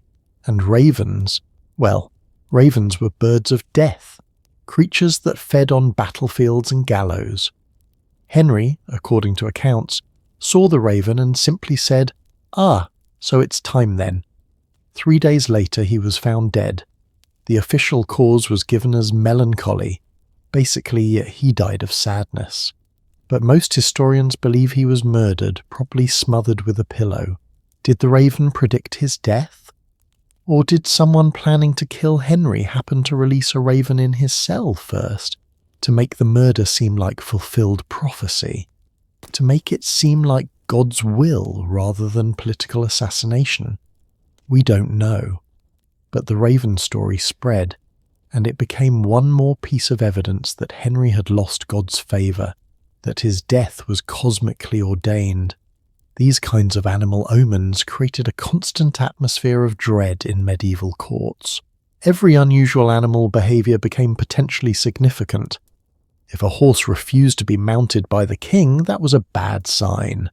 If dogs howled at night near the palace, someone would die soon. If cats acted strangely, witchcraft was suspected. If chickens laid eggs with blood spots, disaster approached. You might think this is superstitious nonsense. But consider what it actually created. A heightened state of awareness. Medieval people noticed things. They paid attention to patterns in animal behaviour, in weather, in health symptoms, in social dynamics. Yes, they often drew the wrong conclusions from their observations, but the practice of looking for signs made them genuinely more observant than we are in many ways.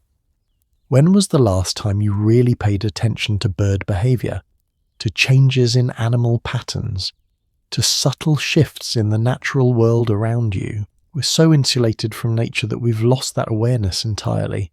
Medieval people couldn't afford to.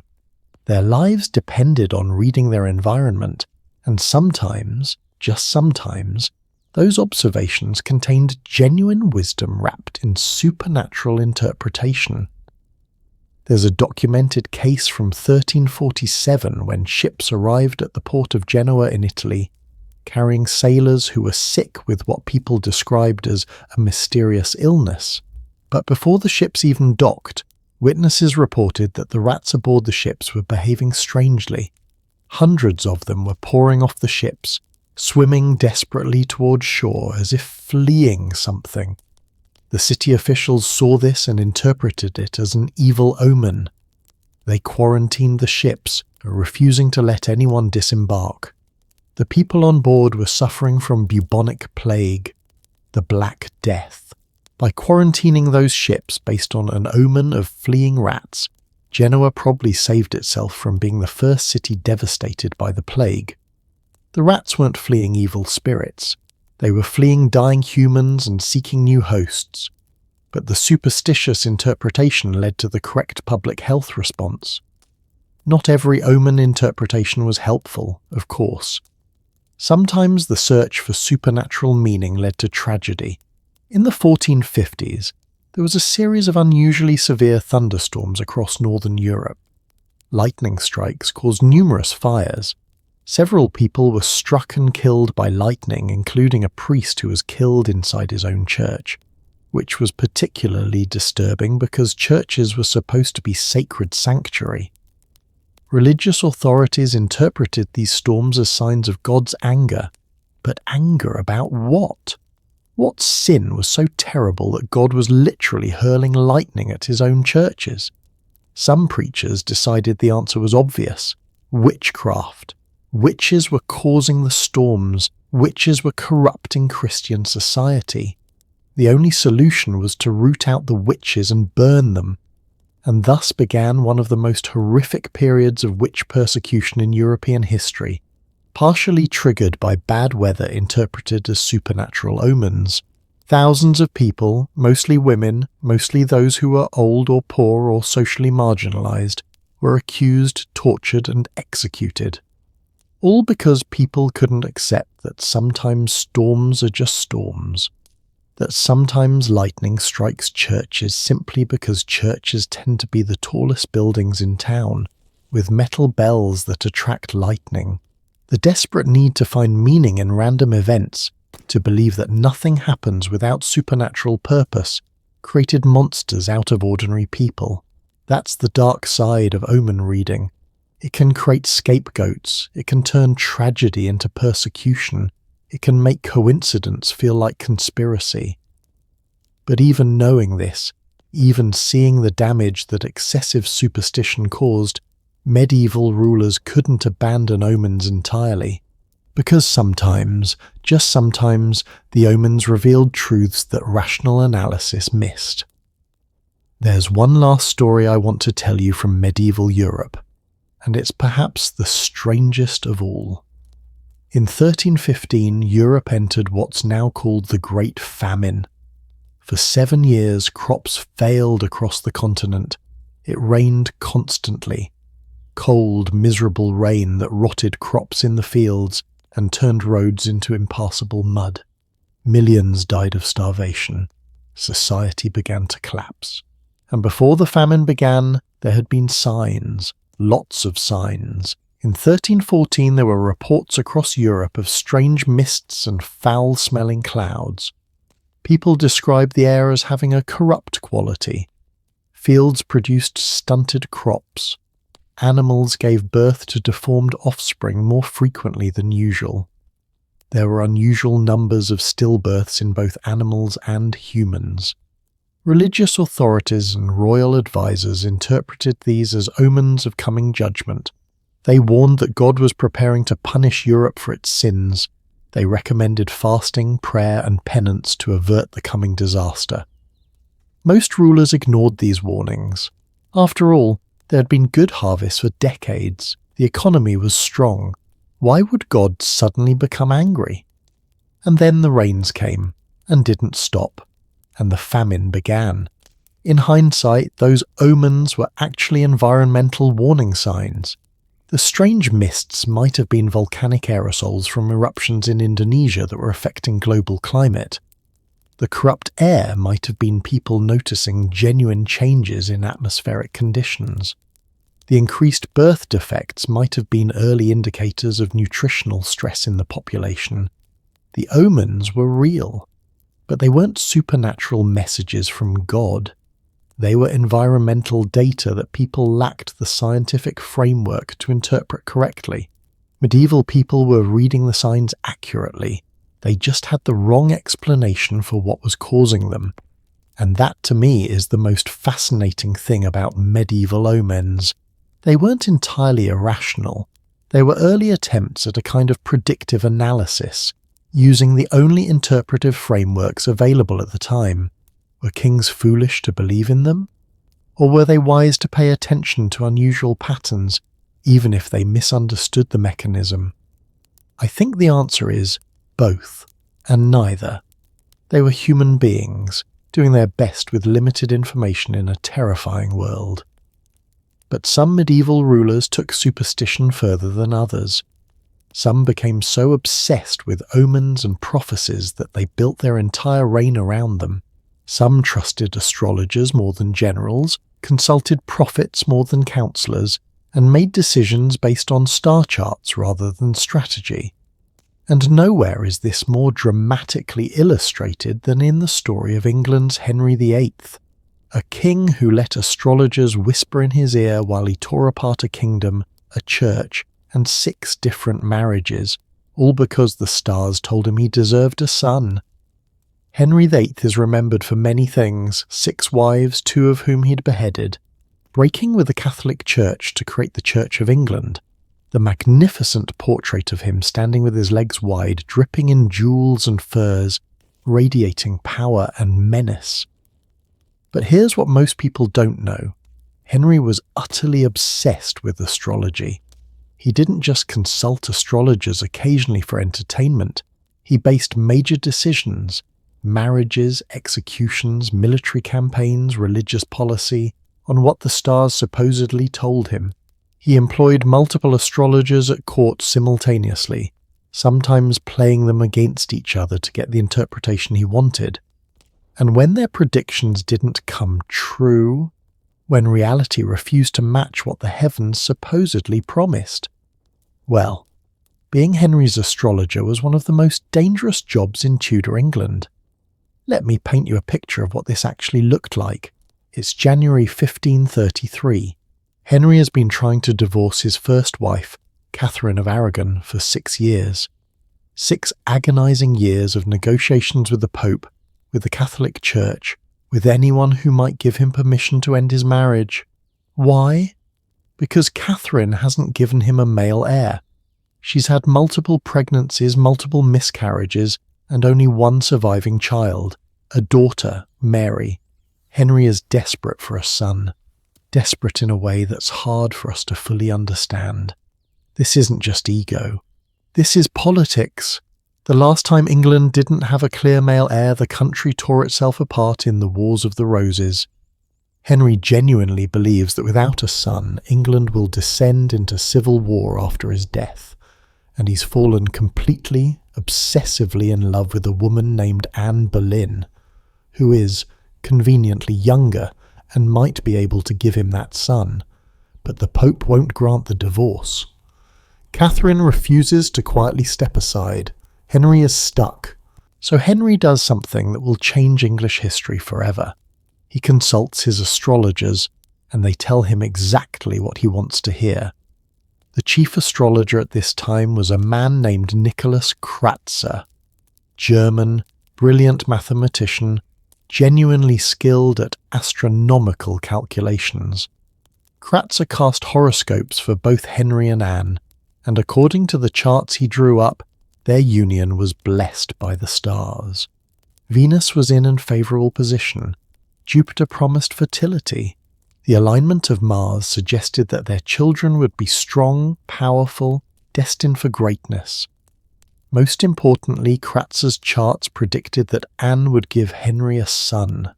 Not just any son, a son who would be a great warrior, a unifier, a king who would restore England to glory. Henry was ecstatic. Finally, confirmation that what he wanted was also what the cosmos wanted. Divine approval for his desires. He married Anne in secret in January 1533 before the divorce from Catherine was even finalised. He broke with the Catholic Church entirely, declaring himself supreme head of the Church of England, just so he could legally marry Anne. He tore apart England's relationship with Catholic Europe. He dissolved monasteries. He executed anyone who opposed him, including his former advisor Thomas More. All of this catastrophic upheaval because the stars said Anne would give him a son. Anne got pregnant almost immediately. The astrologers were consulted constantly throughout her pregnancy. They cast chart after chart, tracking the movements of celestial bodies, calculating the exact moment of conception, predicting the nature of the child. Every single astrologer agreed this would be a boy, a healthy, strong male heir. Henry was so confident that he had official documents drawn up announcing the birth of a prince. The letters were written in advance, ready to be sent to foreign courts. "The Queen has been delivered of a prince," they read. On September 7th, 1533, Anne went into labour. Henry waited, probably pacing, certainly praying, definitely imagining his son, his heir, his dynasty secured at last. And Anne gave birth to a daughter, Elizabeth. Can you imagine that moment? The crushing disappointment, the rage, the humiliation of having told everyone, having told all of Europe that the stars promised a son. Henry tried to hide his reaction. The official celebrations went ahead, though in a muted form. But everyone knew. The astrologers had been wrong. The stars had lied. Or had they? Some astrologers immediately started backtracking. We must have miscalculated the exact moment of conception. The charts were off by a few degrees, which changes everything. Others blamed Anne herself, suggesting that she must have done something to anger the heavens, to corrupt the cosmic blessing. But the damage was done. Henry's faith in astrology didn't waver, but his faith in Anne began to crack. Anne got pregnant again, and again the astrologers were consulted, and again they predicted a son, and again Anne miscarried, and then she miscarried again, and again. By 1536, Henry had convinced himself that his marriage to Anne was cursed. And guess what the astrologers told him? that there had been a bad omen all along that they'd somehow missed. Some claimed they'd seen warning signs they'd been afraid to mention. Others pointed to astronomical events around the time of their wedding that, in hindsight, suggested doom. There was supposedly a red star that appeared in the sky around the time Henry married Anne, possibly Mars in an unusually bright phase, or just a story invented after the fact. Astrologers now claimed this red star had been a warning. Red meant blood, danger, disaster. The marriage was cosmically tainted from the beginning. Did that red star actually appear? Or did someone invent it to give Henry a supernatural justification for what he already wanted to do? Get rid of Anne? We'll probably never know. But what we do know is this. In May 1536, Anne Boleyn was arrested on charges of adultery, treason, and witchcraft.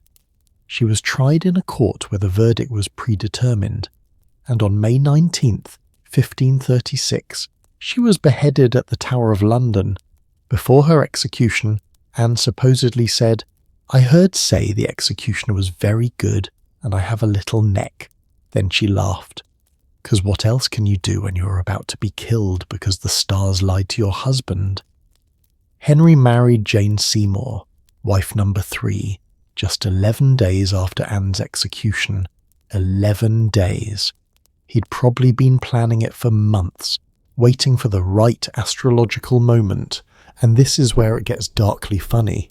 Henry consulted his astrologers about the best day to marry Jane.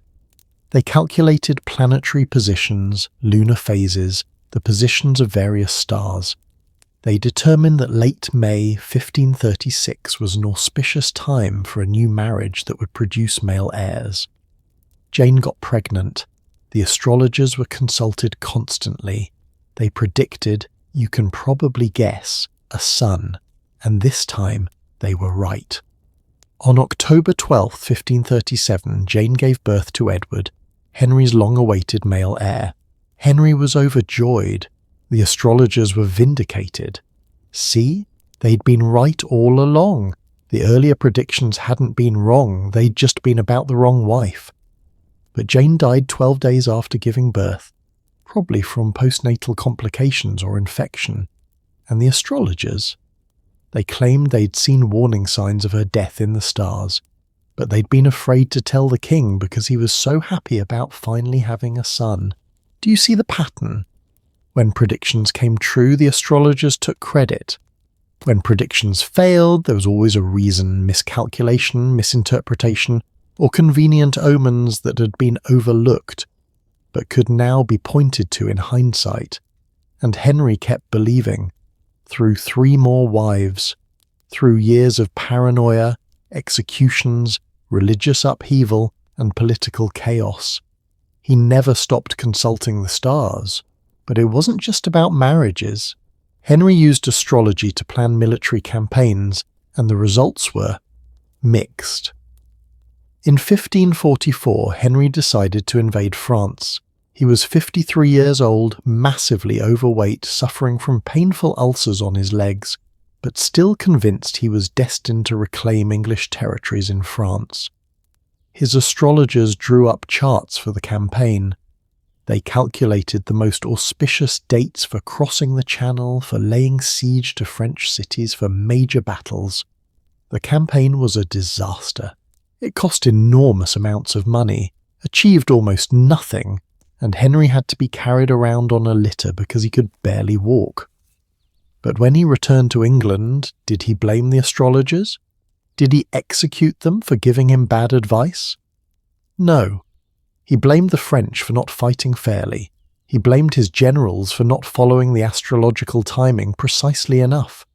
He blamed everyone except the stars. That's the thing about astrology. It's unfalsifiable.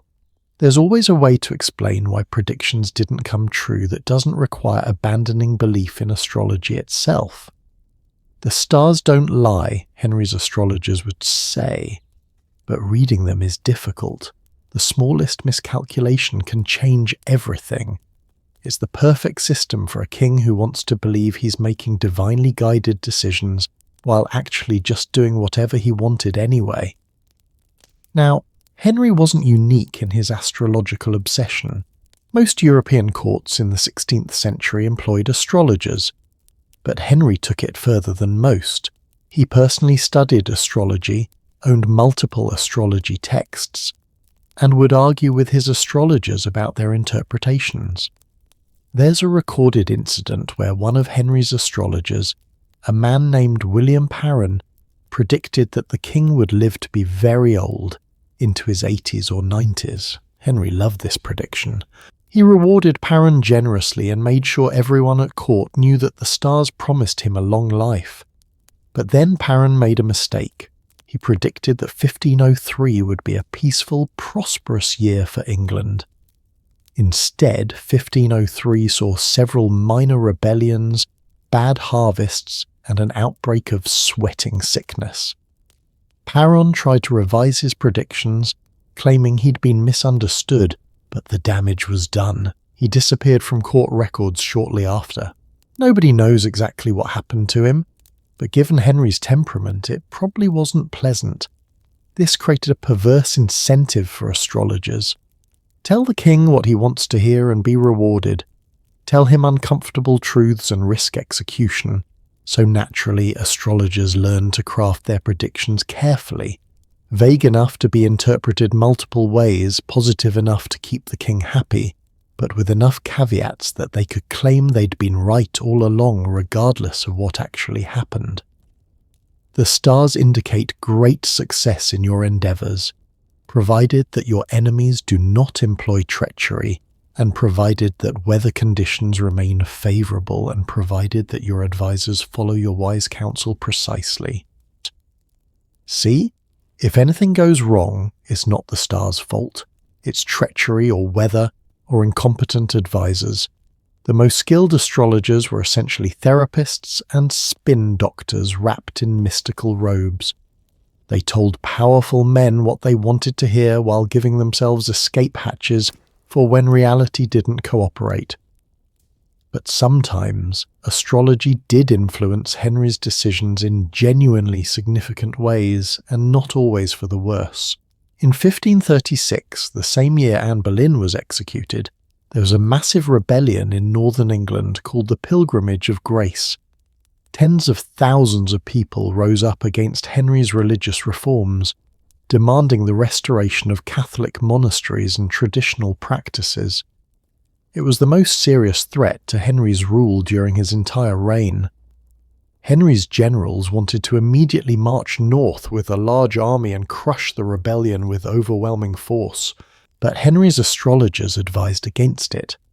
They'd calculated that Mars was in an unfavourable position, suggesting that military action at that particular time would lead to unexpected complications, so Henry tried negotiation first. He sent representatives to talk with the rebel leaders, offering pardons and promises of reform. The negotiations bought him time, and during that time winter set in, making it harder for the rebel army to stay mobilized. Their supplies ran low. Their unity began to fracture. By the time Henry did send his army north, the rebellion had largely collapsed from within. He was able to crush the remaining resistance with minimal fighting. Then he broke all his promises and executed the rebel leaders anyway, because that's just who Henry was. Was this successful strategy the result of good astrological advice? Or did the astrologer's caution accidentally lead Henry to a more clever tactical approach, waiting for winter and internal problems to weaken the enemy before attacking? Again, it doesn't really matter. The strategy worked, and Henry believed the stars had guided him to victory. There's a deeper question here, though, and it applies to all the rulers we've been discussing. When does superstition help decision-making, and when does it hurt?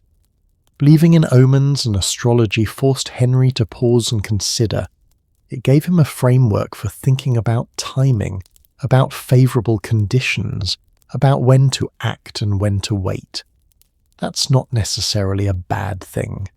Impulsive decisions can be disastrous, and if astrology occasionally made Henry less impulsive, Maybe it served a useful purpose. But astrology also gave Henry permission to do terrible things.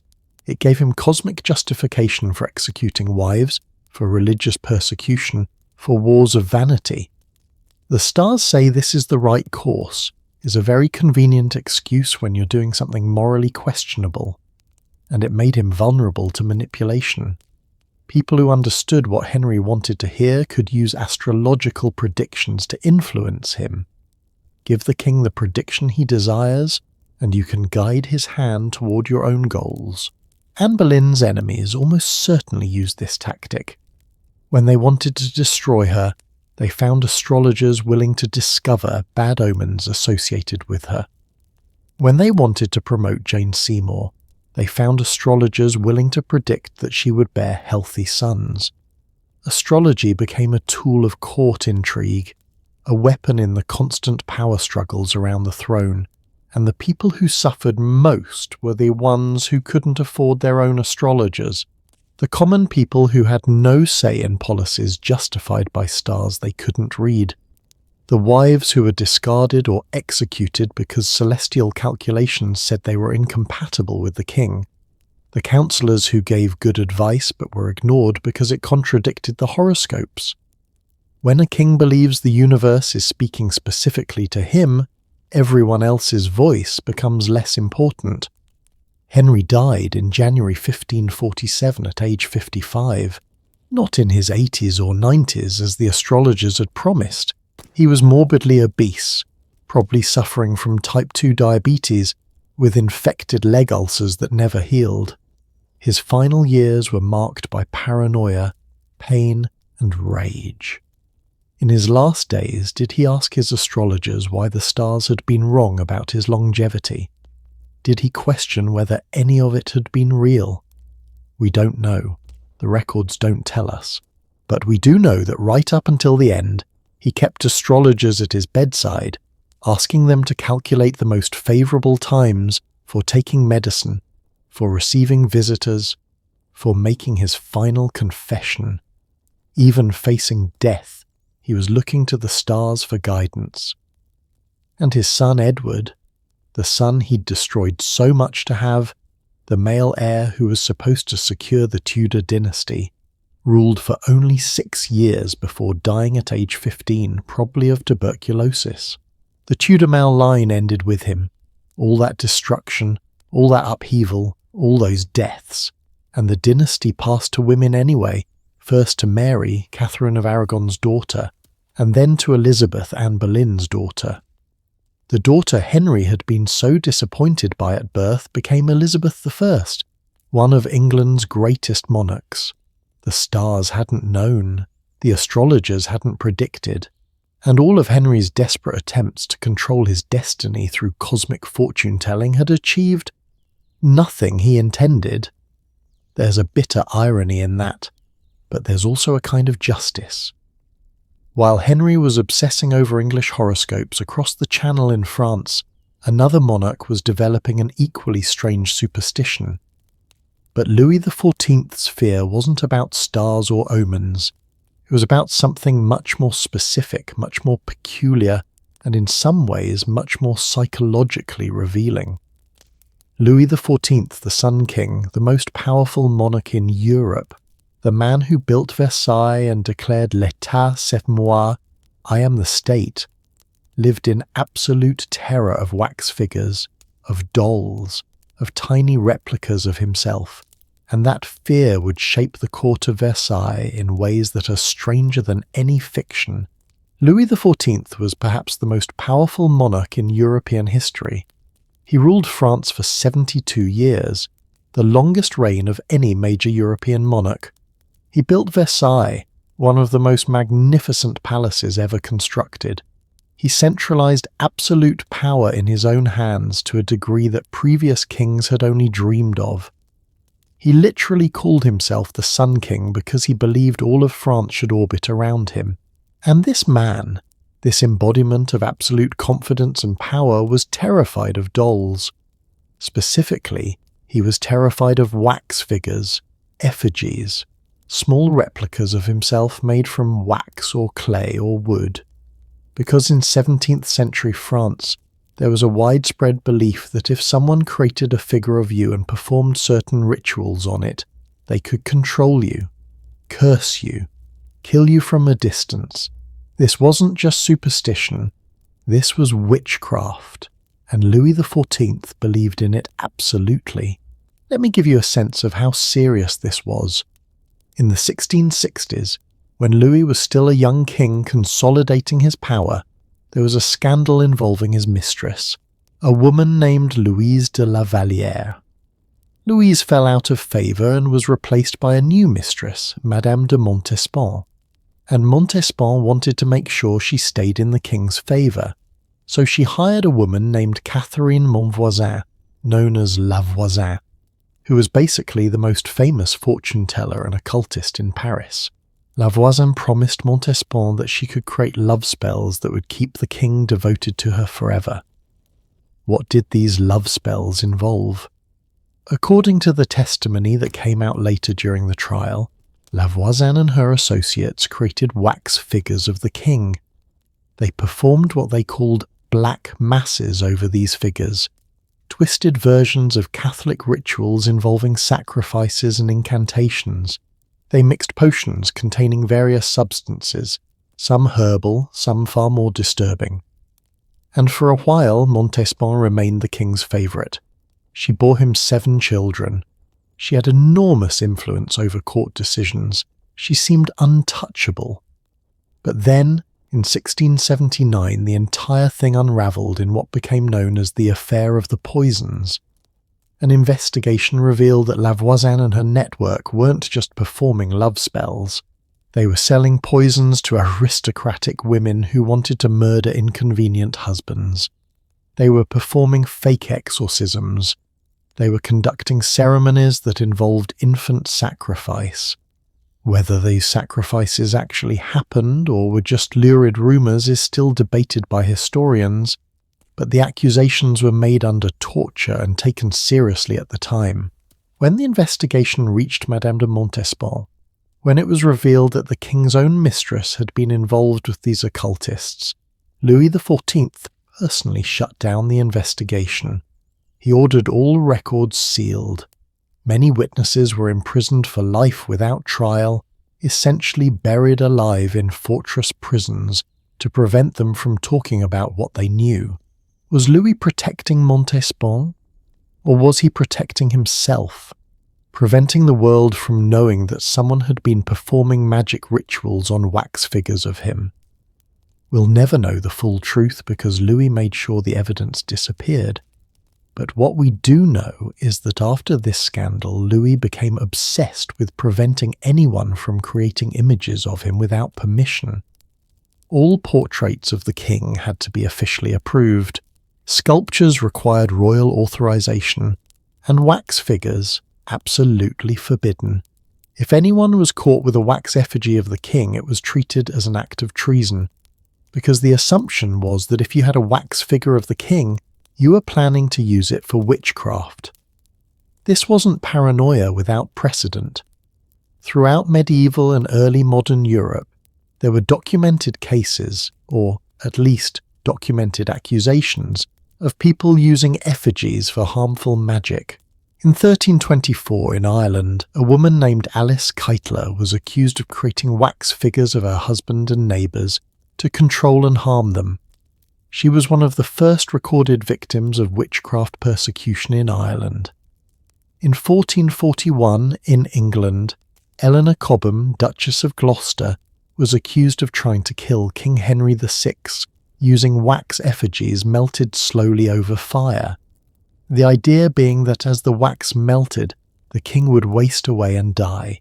She was convicted and imprisoned for life. In 1563, Elizabeth of England was reportedly terrified when a wax figure with a pin through its breast was found in Lincoln's Inn Fields in London. She ordered an immediate investigation into who had created it and why. So Louis's fear wasn't entirely irrational. This was a real practice, or at least a real accusation, that had destroyed lives and toppled powerful people. In a world before scientific medicine, before understanding of disease and psychology, Magical explanations for illness and death seem perfectly plausible. But Louis took his fear further than most rulers. He built it into the architecture of Versailles itself. Versailles wasn't just a palace, it was a machine designed to keep the king safe and in control, and part of that design involved making it nearly impossible for anyone to perform hostile magic against him. The palace was designed with Louis's bedroom at the exact centre, not just symbolically, literally geometrically centred. All the major pathways of the palace radiated out from the king's chambers like rays of the sun.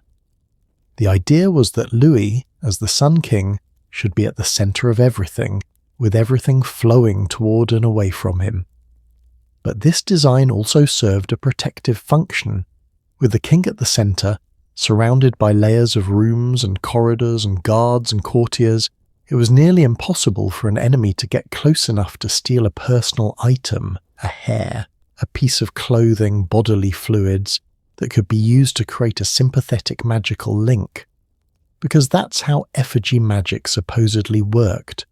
You needed something from the person's body to make the magic effective. Hair was best. Nail clippings, blood, saliva.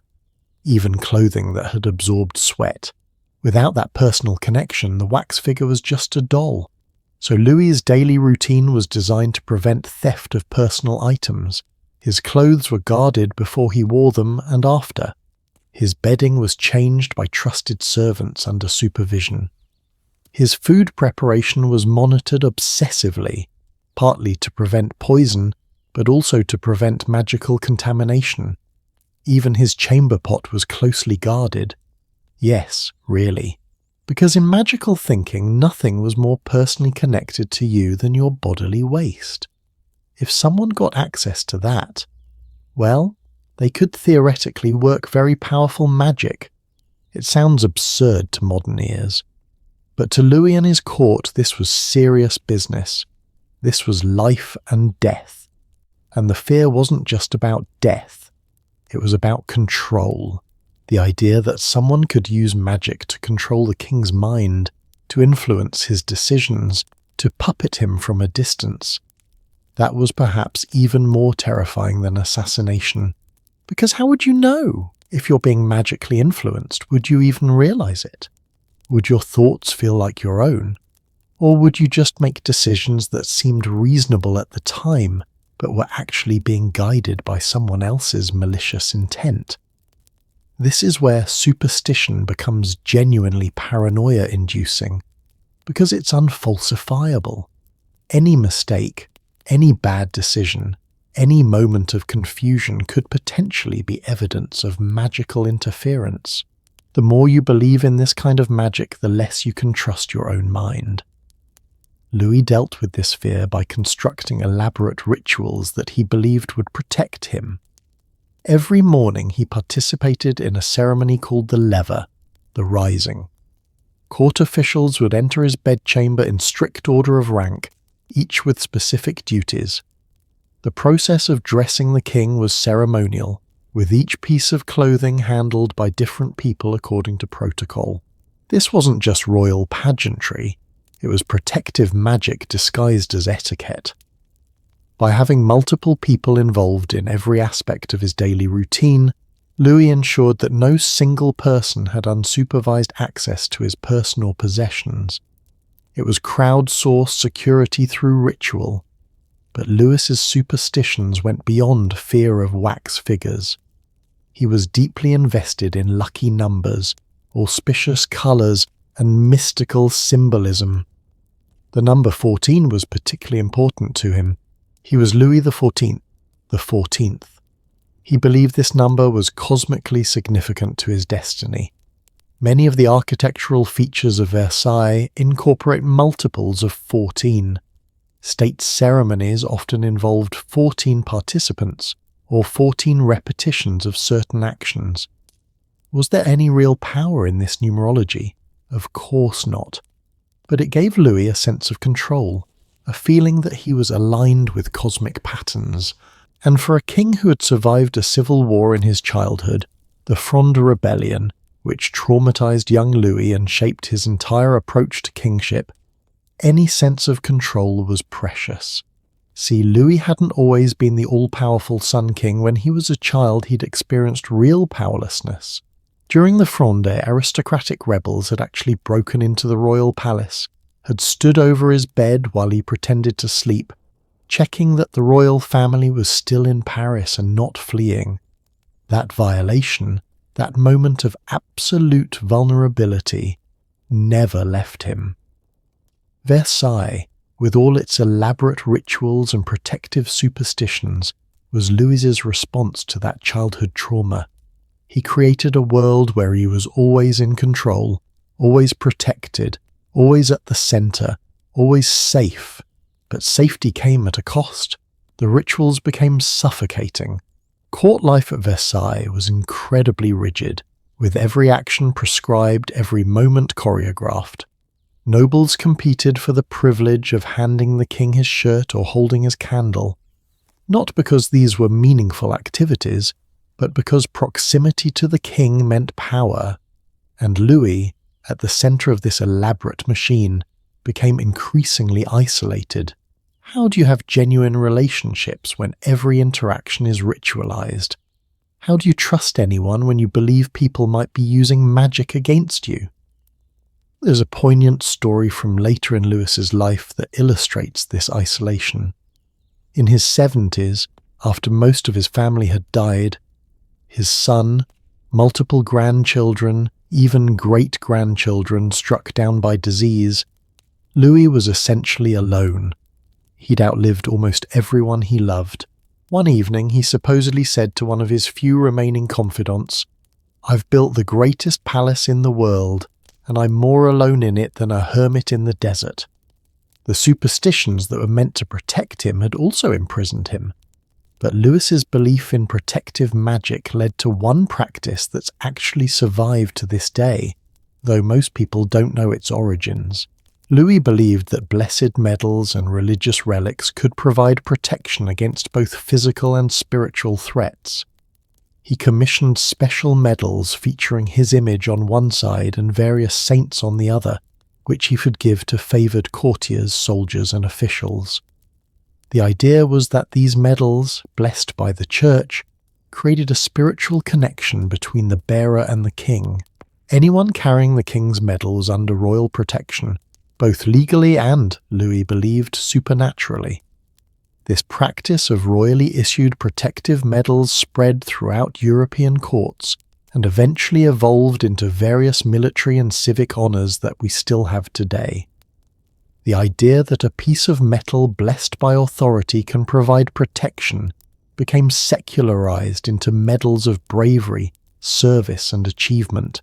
So Louis's superstition, in a roundabout way, created a tradition that outlasted him by centuries. But not all of Louis's protective rituals were benign. His fear of hostile magic led to brutal persecution of anyone suspected of witchcraft or occult practices. The affair of the poisons resulted in 36 executions and multiple people imprisoned for life. Under Louis's rule, anyone caught with astrological charts predicting the king's death, anyone found with suspicious potions or powders, anyone reported to be making wax figures, could be arrested, tortured and killed. The line between superstition and tyranny is thinner than we'd like to admit. And here's the tragic irony. For all his protective rituals, for all his fear of wax figures and magical assassination, Louis XIV died of gangrene, a completely natural medical cause. His leg developed an infection that spread despite the best efforts of his physicians, who were still using medieval medical practices like bloodletting that probably made things worse. As he lay dying in August 1715, did Louis wonder if someone had cursed him after all? Did he think about all the wax figures he'd ordered destroyed, all the suspected witches he'd imprisoned, all the elaborate rituals that had failed to protect him from a simple infection? We don't know. But we do know that even on his deathbed, he maintained the ceremonial protocols. The lever and coucher, the rising and lying down ceremonies, continued until he physically couldn't participate anymore. The rituals that were meant to protect him became the rituals that accompanied his death. Louis XIV had built a world where he was the sun and everything revolved around him. But when he died, that world didn't collapse. It just continued without him. Versailles kept functioning. The rituals continued with a new king. The sun had set, but France kept turning. Maybe that was the greatest superstition of all, the belief that he was irreplaceable, that his divine right, his cosmic significance, his protected status made him essential to the world's functioning. But the universe doesn't actually care about kings, and no amount of protective magic changes that fundamental truth. While Louis was building his ritual fortress in France, there was a royal family across Europe that would take superstition to an even more dangerous extreme. A family that would invite a wandering mystic into their inner circle, would trust him with their dynasty's most precious secret, would believe his claims of healing power and prophetic vision so completely that they'd let him influence major political decisions, and that misplaced faith in one man's supposed supernatural gifts would contribute to the destruction of a 300-year-old dynasty and help trigger one of the most violent revolutions in human history. The Romanovs of Russia were about to make a fatal mistake, and his name was Rasputin. Imagine you're the Empress of Russia. Your husband rules over 1/6 of the Earth's land surface. Your family has held absolute power for 3 centuries. You live in palaces so opulent they make Versailles look modest. You have everything anyone could possibly want, except the one thing that matters most to you, a healthy son. You've had 4 daughters, beautiful, intelligent, beloved daughters. But in Imperial Russia, daughters can't inherit the throne. You need a son. The dynasty needs an heir. And after years of praying, after countless miscarriages and disappointments, you finally have him, Alexei, born August 12, 1904, the Tsarevich, the future Tsar of Russia, and he has haemophilia, a genetic bleeding disorder with no cure. Any injury, even a minor bump or bruise, could cause internal bleeding that might kill him. You watch your son suffer through agonizing episodes where his joints swell with blood, where he screams in pain for hours, where the best doctors in the empire can do nothing but watch helplessly. What would you do? How far would you go to save him? This is the situation Alexandra Feodorovna, Empress of Russia, found herself in, and her desperate love for her son would lead her to place her faith in a man who would help destroy everything her family had built. His name was Grigory Rasputin, and he is one of the most misunderstood figures in history, painted as either a demonic mystic who hypnotized the royal family or a misunderstood holy man who was actually trying to help. The truth, as always, is more complicated and more human than either extreme. Let me tell you who Rasputin actually was before he arrived at the imperial court, because his background explains a lot about why Alexandra believed in him so completely. Rasputin was born in 1869 in a small Siberian village called Pokrovskoye. His family were peasants, poor, illiterate, working the land in one of the harshest climates on earth. Rasputin himself had almost no formal education, but he was by all accounts genuinely charismatic. He had a presence that people noticed. In his 20s, Rasputin had what he described as a religious awakening. He left his family and spent years wandering Russia as a strannik, a holy wanderer. These weren't monks or priests, they were lay people who rejected normal life to seek spiritual truth through pilgrimage and prayer. In Russian Orthodox tradition, stranniks were respected, considered to have a direct connection to God precisely because they'd rejected worldly comfort. Rasputin gained a reputation as a healer and prophet. He would arrive in villages, pray with people, give spiritual advice, and occasionally people claimed he healed their illnesses. Was it genuine spiritual power, psychological suggestion, natural recovery that happened to coincide with his presence? We'll never know. But the reputation grew. By 1905, Rasputin had made his way to St. Petersburg, Russia's capital, and through a series of connections, friends of friends, aristocrats interested in mysticism, clergy impressed by his apparent devotion, he was introduced to the imperial family. The first time Rasputin met Nicholas and Alexandra, young Alexei wasn't having a crisis. The meeting was more of a curiosity. This strange holy man from Siberia who supposedly had healing powers, but the Empress was desperate enough to meet with anyone who might help her son. She had already consulted doctors, specialists, priests, and various mystics. Most had been useless. Some had made things worse. Rasputin was different. He didn't offer complex treatments or medical theories. He just looked at the family with his intense, penetrating eyes. Multiple accounts mention his eyes, describing them as hypnotic, impossible to look away from, and said simply, "The boy will live. God has told me." And for a while nothing happened. Rasputin would visit occasionally, pray with the family and leave. He wasn't a constant presence, not yet. Then came the crisis that changed everything. October 1912. The imperial family was staying at their hunting lodge in Poland. 8-year-old Alexei was playing and somehow bumped his leg. Accounts differ on exactly what happened, but it was a minor incident. Except for a haemophiliac, there are no minor injuries. The bump caused internal bleeding in his upper thigh and groin. The blood pooled under the skin, creating an enormous, agonizing hematoma. Alexei's screams could be heard throughout the lodge. The doctors couldn't stop the bleeding. They gave him what pain medication they had, morphine probably, but it wasn't enough. For 11 days, Alexei was dying. The doctors told Nicholas and Alexandra to prepare for the worst. Prayers were said, the family gathered. They were watching their son slowly bleed to death internally, and there was nothing medical science could do. Alexandra, in desperation, sent a telegram to Rasputin, who was back in Siberia. "Come quickly, Alexei is dying." Rasputin didn't come. Instead, he sent a telegram back. It said simply, "God has seen your tears and heard your prayers. Do not grieve. The little one will not die.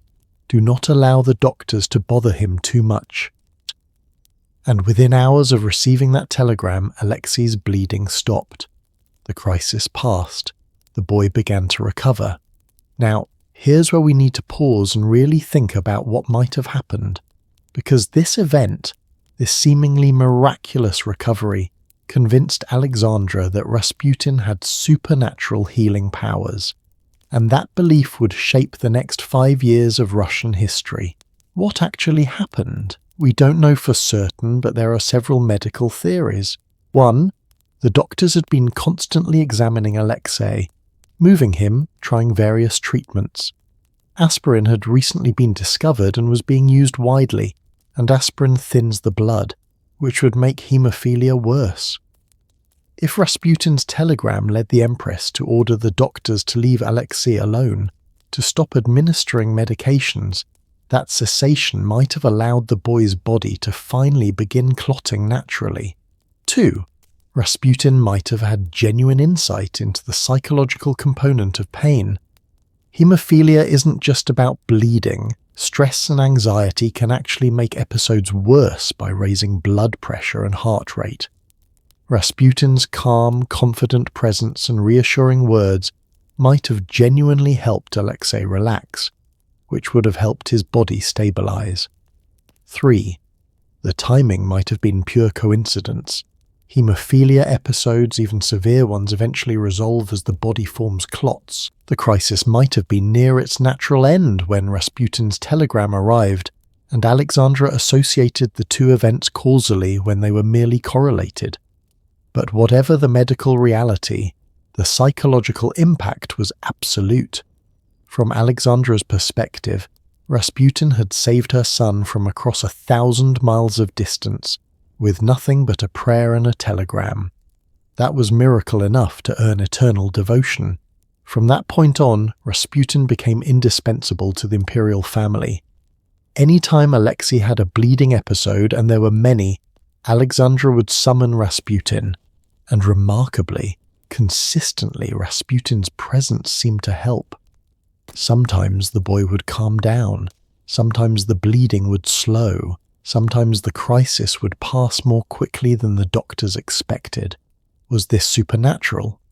Or was it that Rasputin's calm confidence reduced the family's panic, which reduced Alexei's stress, which genuinely helped his condition stabilize? Does it matter? To Alexandra, Rasputin was a gift from God, a saint, the only person who could save her son, and that belief gave Rasputin enormous power. But here's where the story gets complicated. Because Rasputin wasn't just a healer, he was also deeply flawed in very human ways. He drank heavily. He was accused of sexual impropriety with multiple women. Some accusations were probably true, others were likely exaggerated by his enemies. He was crude, often drunk, and when he was in public, he behaved in ways that shocked aristocratic society. Imagine the most powerful woman in Russia treating a drunken peasant as her most trusted advisor. Imagine that peasant sitting in the palace, offering opinions on everything from military strategy to the government appointments to foreign policy. Imagine Nicholas II, Emperor of all the Russias, asking this barely literate holy man for advice on whether to go to war. This is what happened, and Russian society, especially the aristocracy and the church, was horrified. Rasputin became the most hated man in Russia. Newspapers published scandalous stories about him, many exaggerated or completely fabricated. Political cartoons depicted him as a demon or a puppet master controlling the royal family. Aristocrats whispered that he'd hypnotized the empress, that he was her lover, that he'd bewitched the entire family. None of the sexual scandal allegations involving Alexandra were true. Multiple investigations found no evidence. But the rumours persisted because people couldn't understand why else the empress would trust this inappropriate peasant over educated advisors and experienced politicians. The real reason was simpler and sadder. He helped her son, nothing else mattered to her, and Nicholas loved his wife too much to deny her this one source of hope. But Rasputin's influence extended beyond just healing Alexei. Alexandra genuinely believed Rasputin was a prophet who could see the future and understand God's will. When World War I began in 1914, Rasputin advised against it. "This war will be the end of Russia," he supposedly said. "The end of your family." He was right, though whether through genuine prophecy or just common sense, Russia was already unstable, a major war could easily trigger revolution, is debatable. When Nicholas ignored this advice and committed Russia to the war, Rasputin's predictions began to take on an ominous quality, because the war went badly, very badly. Millions of Russian soldiers died. The economy collapsed. Food shortages hit the cities, political unrest grew. And where was the Tsar during all this? At military headquarters, trying to personally command the war effort despite having no military training, which meant Alexandra was left in charge of the government in St. Petersburg. And who was advising her? Rasputin. This is where superstition became political disaster. Alexandra would consult Rasputin on government appointments. She'd ask his opinion on policy. And Rasputin, who had no political experience or understanding of governance, would give advice based on his intuitions, his personal biases, and sometimes just his mood. Ministers who opposed Rasputin would be dismissed. Competent officials were replaced with Rasputin's cronies. The government became dysfunctional, and all the while Russia was losing the war. People were starving and the Tsar seemed oblivious. By 1916, even people loyal to the monarchy were desperate to save it from Rasputin's influence. They believed, probably correctly, that as long as Rasputin controlled the empress, and the empress influenced the Tsar, The dynasty was doomed, so they decided to kill him. The assassination of Rasputin is one of the most famous murder stories in history, though much of it has been exaggerated over time. Here's what we actually know. On December 29, 1916, a group of conspirators, led by Prince Felix Yusupov, one of Russia's wealthiest aristocrats, invited Rasputin to Yusupov's palace under the pretense of meeting Yusupov's wife. They fed him cakes and wine that had been laced with cyanide. Enough cyanide, supposedly, to kill several men. Rasputin ate and drank, and nothing happened. He didn't get sick, didn't die, just kept eating and talking normally. The conspirators panicked. How was he surviving poison that should have killed him instantly? Was he actually supernatural, protected by dark magic? Finally, in desperation, Yusupov shot Rasputin in the chest. He fell. They checked his pulse. He seemed dead. They left the room to discuss what to do with the body, and then Rasputin stood up. According to Yusupov's later testimony, Rasputin grabbed him by the throat and tried to strangle him. Rasputin then stumbled out into the courtyard, still alive despite the gunshot. The conspirators shot him again, multiple times. He finally fell in the snow. They wrapped his body and threw it into the Neva River through a hole in the ice.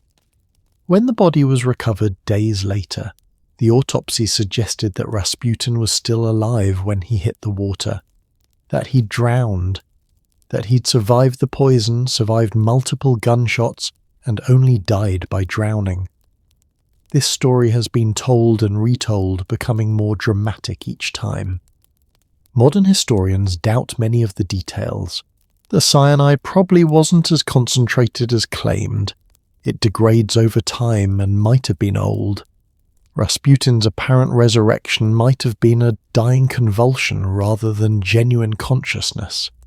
The autopsy reports have been disputed, but true or exaggerated, the story spread, and it reinforced Rasputin's legendary status. The holy man who couldn't be killed, who survived poison and bullets, who seemed to have supernatural protection, except that protection ended in ice-cold water on a winter night in St. Petersburg. And here's the truly tragic part. Killing Rasputin didn't save the monarchy. It was too late. The damage was done. Just 2 months after Rasputin's death, in March 1917, revolution broke out in St. Petersburg. Nicholas II was forced to abdicate. The 300-year-old Romanov dynasty ended, and 16 months after that, in July 1918, the entire imperial family, Nicholas, Alexandra, their 4 daughters, and Alexei, were executed by Bolsheviks in a basement in Ekaterinburg. Rasputin had predicted it. If I die or you desert me, you will lose your son and your crown within 6 months. He was off by a few months, but essentially correct. So was Rasputin a holy man, a charlatan, a healer, a political disaster? He was probably all of these things simultaneously. He likely did have some genuine ability to calm Alexei through psychological means. He also absolutely exploited his position for personal gain and political influence he wasn't qualified to wield. He was a complicated, flawed human being who got caught up in historical forces far beyond his understanding or control. But the real tragedy isn't Rasputin, it's Alexandra. A mother so desperate to save her child that she couldn't see how her faith in one man was destroying everything else. A woman who believed so completely in divine intervention that she couldn't recognize political reality. That's the danger of superstition at the highest levels of power, is not that belief in the supernatural is inherently wrong, is that it can make you vulnerable to manipulation. It can blind you to practical realities. It can lead you to trust the wrong people for the wrong reasons. And when you're making decisions that affect millions of people, that blind faith can have catastrophic consequences. The Romanovs weren't the only royal family whose supernatural beliefs would shape history. Across Asia, Emperors and kings had their own relationship with the mystical, but their superstitions took different forms, reflected different cultural values, and led to different kinds of disasters and strange beliefs, like the king who believed that cameras could literally steal his soul and who tried to ban photography from his entire kingdom, or the emperor who consulted turtle shells before every major decision, believing that the cracks formed in heated bone could reveal the will of heaven. The year is 1866. King Mongkut of Siam, what we now call Thailand, is dying. He's one of the most progressive monarchs in Southeast Asian history. He's modernized his kingdom, opened it to Western trade, reformed the legal system, and personally studied Western science and astronomy. He speaks English fluently. He's corresponded with Abraham Lincoln. He's hired European tutors for his children. This is a man of reason, of education, of enlightenment. And yet, throughout his entire reign, he's refused to be photographed in certain ways. He's terrified that the camera might capture his soul. This isn't ignorance. Mongkut understands how cameras work mechanically. He knows about optics, about light and chemical reactions on plates. He's read Western scientific texts. But somewhere deep in his belief system, shaped by Thai Buddhist and animist traditions, there's a fear that photographs are different from paintings or sculptures, that they capture something essential, something that shouldn't be captured, and he's not alone. Throughout Asia in the 19th and early 20th centuries, royal families grappled with a unique challenge. How do you maintain ancient spiritual beliefs while adopting modern technology? How do you honor traditions that say the emperor is divine while also building railroads and telegraphs? How do you preserve superstitions that have protected your dynasty for centuries while also engaging with a rapidly changing world? The answers were fascinating, contradictory, and sometimes tragic. Let's start with King Mongkut's successor, his son, King Chulalongkorn, known as Rama V.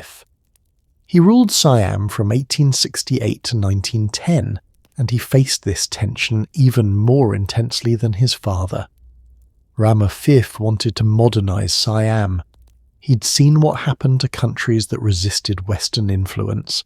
They got colonized. Burma, Vietnam, Cambodia, all had fallen under European control. Siam remained independent largely because Rama V was brilliant at diplomatic maneuvering and selective modernization. But modernization meant accepting Western customs, including photography. The first time Rama V sat for a photograph, it was a major spiritual crisis. Court Brahmin priests, yes, Thailand's Buddhist kings also employed Hindu Brahmins for certain ceremonies, were deeply concerned. They performed elaborate rituals before and after the photography session. Incense was burned, prayers were chanted, protective amulets were placed around the camera. Why? Because in traditional Thai belief, your image isn't just a representation of you. It contains a piece of your essence, your kwan, a spiritual essence that makes you alive, that keeps your body and soul connected. If someone captures your image, especially through the magical Western process of photography, they might capture part of your kwan. And if they have part of your kwan, they might be able to control you, curse you, or drain your life force. This belief wasn't unique to Thailand. Variations of it existed across Asia, Africa, Native American cultures, basically any culture that encountered photography before fully understanding it scientifically. But here's what's interesting. Rama V didn't just dismiss these fears. He took them seriously while also recognizing the practical necessity of photography for international relations. Foreign dignitaries expected to exchange photographs. Modern governance required documentation, so he developed a compromise. Official photographs would only be taken after appropriate spiritual preparations. The king would wear specific protective amulets. Certain angles were forbidden. You couldn't photograph him in ways that might symbolically diminish his status. The photographs would be blessed after development, and copies would be carefully controlled. You couldn't just have random people possessing images of the king. Over time, as nothing bad happened, as the king remained healthy despite being photographed hundreds of times, the fears gradually eased. But they never completely disappeared. Even today, there are specific protocols around images of the Thai royal family. You can't just do anything with a royal portrait. There are laws, traditions, superstitions that persist. This gradual adaptation, maintaining core superstitions while selectively adopting modernity, was the pattern across Asian monarchies. But each culture had its own unique beliefs that shaped how rulers made decisions. Let's travel east to Japan, to the Meiji Emperor, who ruled from 1867 to 1912 and oversaw Japan's transformation from a feudal society to a modern industrial power. Emperor Meiji, whose personal name was Mutsuhito, faced an interesting challenge. In Japanese tradition, the emperor was considered a living god, a direct descendant of the sun goddess Amaterasu. How do you maintain that divine status while also building factories and railroads and Western-style armies? The answer involved very carefully managed symbolism and maintained superstitious practices behind the scenes. One practice that continued throughout the Meiji era was turtle shell divination, or plastromancy. This is an ancient form of divination that dates back thousands of years in East Asia. You take a turtle shell or animal bone, usually from a turtle or ox, and apply heat to it. The shell cracks in specific patterns. Trained diviners read these cracks to determine whether the gods favour a particular course of action. This sounds primitive, right? Except that Japan in the 1890s was building modern battleships and defeating Western powers in warfare, and the emperor was still consulting turtle shells before major decisions. But here's the nuance. These divinations weren't the only factor in decision-making. They were performed alongside modern strategic analysis, economic calculations, and military intelligence. The turtle shells provided spiritual confirmation for decisions that were already being made on practical grounds. It's similar to how American presidents often end speeches with "God bless America." It's not that they're basing policy on divine intervention, but they're acknowledging a spiritual dimension that matters to their culture. The difference is that in Meiji Japan, these practices were kept more hidden from Western observers. When foreign diplomats visited, they saw modernization. They saw Western-style government buildings and European fashion. But in the inner sanctums of the imperial palace, ancient rituals continued. There's a fascinating account from a British diplomat in the 1870s who was confused because major Japanese government decisions seemed to be delayed for no apparent reason. Negotiations would be going smoothly, and then suddenly the Japanese side would ask for a week's postponement. Years later, he learned that these delays coincided with the need to perform divination rituals at auspicious times according to the lunar calendar. The Japanese government was literally scheduling modern diplomatic negotiations around ancient spiritual requirements. And you know what? It worked. Japan remained independent, modernized successfully, and became a major world power. Maybe the turtle shells were genuinely providing divine guidance. Or maybe having a systematic pause for reflection before major decisions, even if justified by superstition, led to better outcomes than rushing into things. But not all Asian royal superstitions were so benign or so easily adapted to modernity. Let me tell you about Korea's royal family in the late 19th century, because their story shows the darker side of supernatural beliefs in a changing world. Korea in the 1890s was caught between Chinese influence, Japanese aggression, and Russian expansion. The country desperately needed strong leadership and clear-eyed strategy. Instead, it had King Gojong and his wife Queen Min, both of whom were deeply devoted to shamanism and geomancy. Geomancy, or feng shui in Chinese, pengsu in Korean, is the practice of determining auspicious locations and arrangements based on the flow of natural energy. Where you build a palace, which direction it faces, where you place furniture. All of this supposedly affects the flow of spiritual energy and thus the fortune of the inhabitants. Queen Min was particularly obsessed with this. She employed multiple palace shamans, mudang in Korean, who would perform elaborate rituals to ensure royal fortune. When the king was ill, they'd perform gut ceremonies, multi-day shamanistic rituals involving music, dance, and offerings to spirits. Now, shamanism has a long and respected history in Korean culture, but Queen Min's dependence on shamans became a political problem when they started influencing major government decisions. There's a documented incident in 1895 where the Queen's shamans advised against accepting a particular trade agreement with Japan because the terms were agreed upon on an inauspicious date according to their divinations. The Queen convinced the king to reject the agreement. Japan took this as an insult and used it as part of their justification for increased military pressure on Korea. Within months, Japanese agents assassinated Queen Min in her own palace. The spiritual protection she'd relied on, the amulets, the rituals, the carefully arranged geomancy of the palace, provided no defense against political violence. Korea became a Japanese protectorate in 1905 and was fully annexed in 1910. The royal family lost all power, and in the aftermath, many Koreans looked back and wondered, how much did superstition contribute to the dynasty's failure to adequately respond to modern geopolitical threats? This is the tragedy we keep seeing throughout these stories. Superstition isn't inherently bad. It can provide comfort, structure, a sense of meaning and connection to something larger.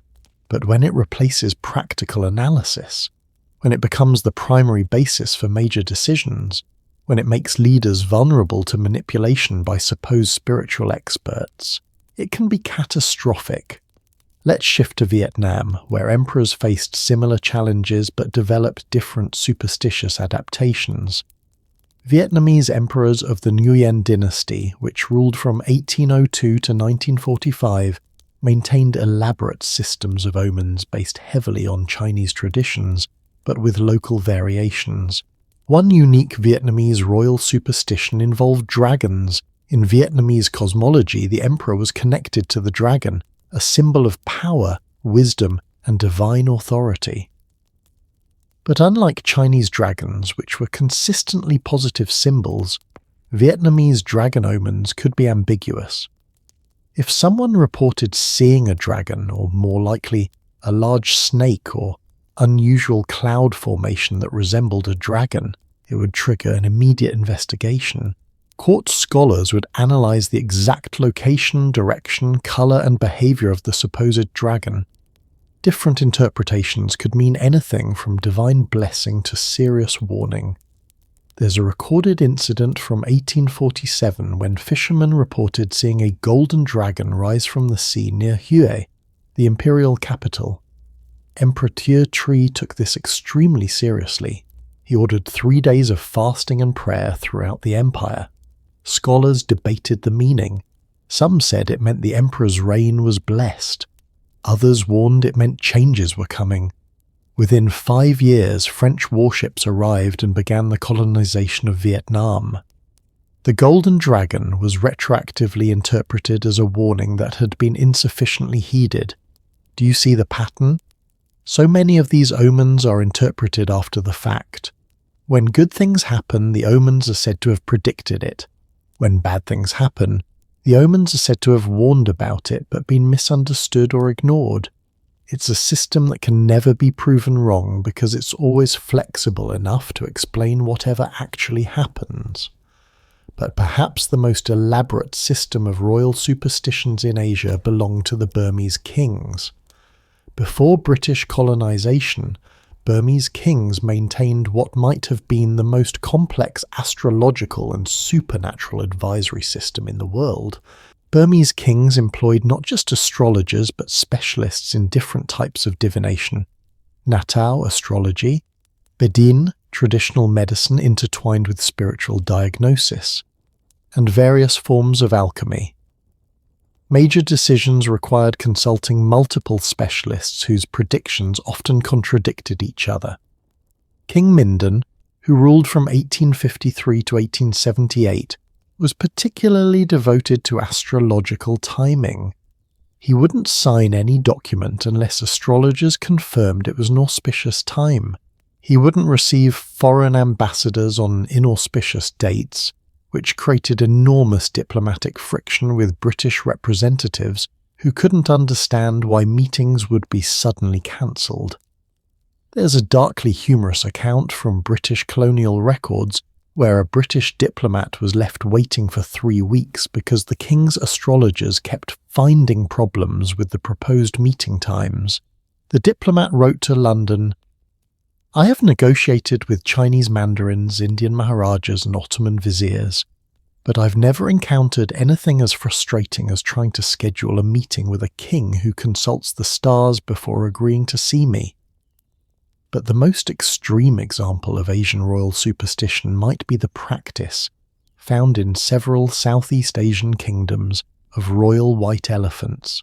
In Thai, Burmese and Cambodian tradition, white elephants, actually elephants with unusually pale skin, not literally white, were considered sacred. They were believed to contain the souls of dead kings or to be gifts from the gods. Possessing white elephants was seen as proof that a king had divine favour. Kings would go to extraordinary lengths to acquire and maintain white elephants.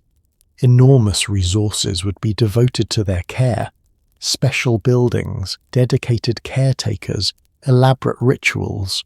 The elephants couldn't be made to work because that would be sacrilege. They just had to be fed and pampered and prayed to. There's actually a story that the English phrase white elephant, meaning an expensive, useless possession, comes from this practice. Supposedly, if a Thai king wanted to financially ruin someone, he'd gift them a white elephant. The recipient couldn't refuse a royal gift and couldn't put the elephant to work, so they'd be bankrupted by the cost of maintaining it. This story might be apocryphal, but it captures the absurdity of devoting massive resources to an animal because of supernatural beliefs about its spiritual significance. King Chulalongkorn, our Rama V who grappled with photography, inherited multiple white elephants when he became king. As someone trying to modernize Siam, he was quietly embarrassed by the massive expense these elephants represented. But he couldn't just get rid of them without appearing to reject Thai tradition, so he kept them, but gradually reduced the elaborate ceremonies around them. He still presented them at important occasions, proof that he respected tradition, but he stopped acquiring new ones and let the practice gradually fade. It was a masterful political balancing act. Maintain enough superstition to avoid alienating traditionalists, but reduce it enough to free up resources for modernization. This balancing act, between ancient supernatural beliefs and modern practical needs, is ultimately what allowed several Asian monarchies to survive longer than many European ones. They adapted, they compromised, they found ways to honor superstition symbolically while making practical decisions strategically. But not all superstitions could be balanced away. Some were so deeply embedded in royal culture, so fundamental to how power was justified and maintained, that they persisted regardless of practical cost.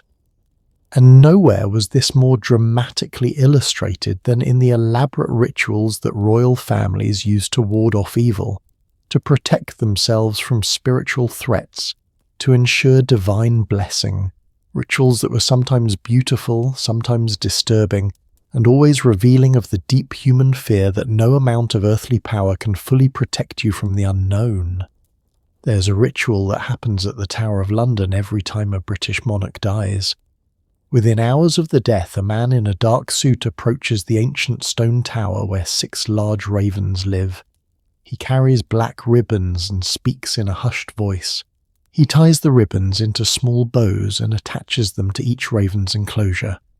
Then he leans close and whispers to the birds, "The queen is dead. You have a new master now, the king. Serve him well." This happened in September 2022 when Queen Elizabeth II died.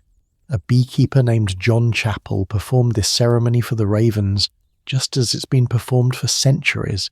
And if you think this sounds like a fairy tale, like something from a fantasy novel, I need to tell you, this is real. This happens in the 21st century in one of the world's most modern nations, and there's a reason for it. A superstition so old and so deeply embedded that even now nobody wants to risk breaking it. The superstition says if the ravens ever leave the Tower of London, the kingdom will fall. The monarchy will crumble. Britain itself will collapse. So the ravens' wings are clipped. Not cruelly, they can still fly short distances, live healthy lives, but they can't leave. There are always at least 6 ravens at the tower, plus spares. They have names, individual personalities, dedicated caretakers. One raven, named Melina, went missing in 2021, and it made national news. People were genuinely worried about what it might mean for the country's fate. Where did this superstition come from? The most popular story traces it back to King Charles II in the 1660s. Charles was interested in astronomy and wanted to build an observatory at the tower, but ravens kept gathering around the tower, and their presence interfered with the astronomical observations, probably because of the noise and the droppings. Charles ordered the ravens removed, but his court astronomer John Flamsteed, or perhaps one of Charles's advisors, accounts vary, warned him about the old legend. Remove the ravens, and the kingdom falls. Charles, who'd already lived through the English Civil War, his father's execution, years of exile and the Great Plague, wasn't about to take any chances with supernatural warnings. He decreed that at least 6 ravens must always remain at the tower. The observatory would be moved to Greenwich instead, and that decree has been honoured ever since. Through wars, revolutions, the fall of the British Empire, the death of dozens of monarchs, the ravens remain. Because what if the legend is true? What if removing them really would cause catastrophe? Can you afford to test it? This is the essence of protective rituals. They persist because nobody wants to be the person who stopped doing them and then something terrible happened. But the tower ravens are just one example. Royal families throughout history have performed far stranger, darker, and more elaborate rituals to protect themselves from supernatural threats. Let's talk about foundation sacrifices. This is a practice that appeared in cultures worldwide, and it's more disturbing than almost anything else we've discussed. The belief was simple. When you build something important, a palace, a fortress, a city wall, you need to appease the spirits of the land. You need to give something valuable to ensure the structure's protection, and what's more valuable than life itself? In ancient times, this sometimes meant actual human sacrifice. A person, often a slave, prisoner, or even a volunteer, would be killed and buried in the foundations of a new building. Their spirit would become a guardian, forever bound to protect the structure. We have archaeological evidence of this from around the world. In ancient China, foundation sacrifices have been found in Shang dynasty sites from 3,500 years ago. In Europe, there are medieval legends about people being walled up alive in castle foundations, and occasionally when old buildings are demolished, remains are found that suggest the legends had some basis in reality. By the medieval period, most European cultures had moved away from human sacrifice. Christianity explicitly forbade it. But the superstition didn't disappear. It evolved. Instead of humans, they'd sacrifice animals, often horses, which were valuable enough to be meaningful offerings, but not human. There are records from medieval European castles of horses being ritually killed and buried beneath cornerstones during construction. but sometimes they'd bury symbolic substitutes. In German and Scandinavian traditions, they'd bury bottles containing hair, nail clippings, and sometimes blood from the royal family. The idea was that these items contained the family's essence, and burying them in the foundations would bind the building to the dynasty's protection. There's a documented case from the construction of Christiansborg Palace in Copenhagen in the 1730s. Before laying the cornerstone, King Christian VI presided over a ceremony where a silver box was buried containing gold coins, documents about the kingdom, and, according to one account, locks of hair from the king and queen, mixed with holy water and sealed with wax. Was this just symbolic? Or did they genuinely believe it would provide supernatural protection? Probably both. These rituals served multiple purposes. They were spiritual insurance, political theatre, and psychological reassurance all at once. But not all protective rituals were about buildings. Some were about the royal body itself. In medieval Europe, there was a practice called royal touch, the belief that a king's touch could cure certain diseases, particularly scrofula, a form of tuberculosis that caused swollen lymph nodes in the neck. It was actually called the king's evil, because it was believed only a king could cure it. This wasn't just folklore, it was official policy. Kings of England and France regularly held ceremonies where sick people would line up, and the monarch would touch them one by one while saying a blessing. King Louis XIV of France, yes, our friend who was afraid of wax figures, touched thousands of sick people during his reign. There are records of ceremonies where hundreds of people would be touched in a single day, and some of them probably did get better, either because they would have recovered naturally anyway, or because the psychological boost of the king's touch helped their immune systems, or because they'd been misdiagnosed in the first place. But the ritual persisted because occasionally it seemed to work. And when you're desperate, when your child is sick and doctors are useless, why not try the king's touch? What do you have to lose? The practice continued in England until 1714 and in France until the Revolution. The last English monarch to perform it was Queen Anne. After her, the Hanoverian kings who followed refused to continue the practice. They were German, they thought it was superstitious nonsense, and they weren't going to pretend they had magical healing powers. And you know what? The kingdom didn't fall. People kept getting scrofula, but they also kept recovering at the same rate they always had. It turned out the royal touch wasn't actually necessary. But some protective rituals have survived to the present day precisely because nobody's willing to test what happens if they stop. Take the ceremony of swan-upping on the River Thames. Every July, the British royal family's marker of the swans, and his team row up the Thames in traditional boats, catching and marking swans. This has been happening for over 800 years. Why? Originally, swans were a valuable food source, and the Crown claimed ownership of all unmarked swans on the Thames. Marking them was a practical matter of property rights. But over time, especially as swan-eating fell out of fashion, the ceremony took on a more superstitious significance. Swans became symbols of the monarchy, beautiful, graceful, and according to legend protected by the Crown. There's a belief that as long as swans remain on the Thames, the monarchy remains secure. Is this belief taken seriously? Hard to say. But the ceremony continues, every year, elaborate costumes, traditional boats, ancient protocols, because it's tradition, because it's never been stopped, because what if? Now let's talk about a protective ritual that's genuinely eerie, the practice of royal death watches. When a monarch was dying in many European courts, there was a specific protocol. Clocks would be stopped at the moment of death. Mirrors would be covered. Sometimes windows would be draped. Dogs and cats would be removed from the death chamber. Why? The belief was that at the moment of death the soul leaves the body and is vulnerable. Mirrors might trap the soul. Open windows might let it escape before receiving final rites. Animals might disturb the transition.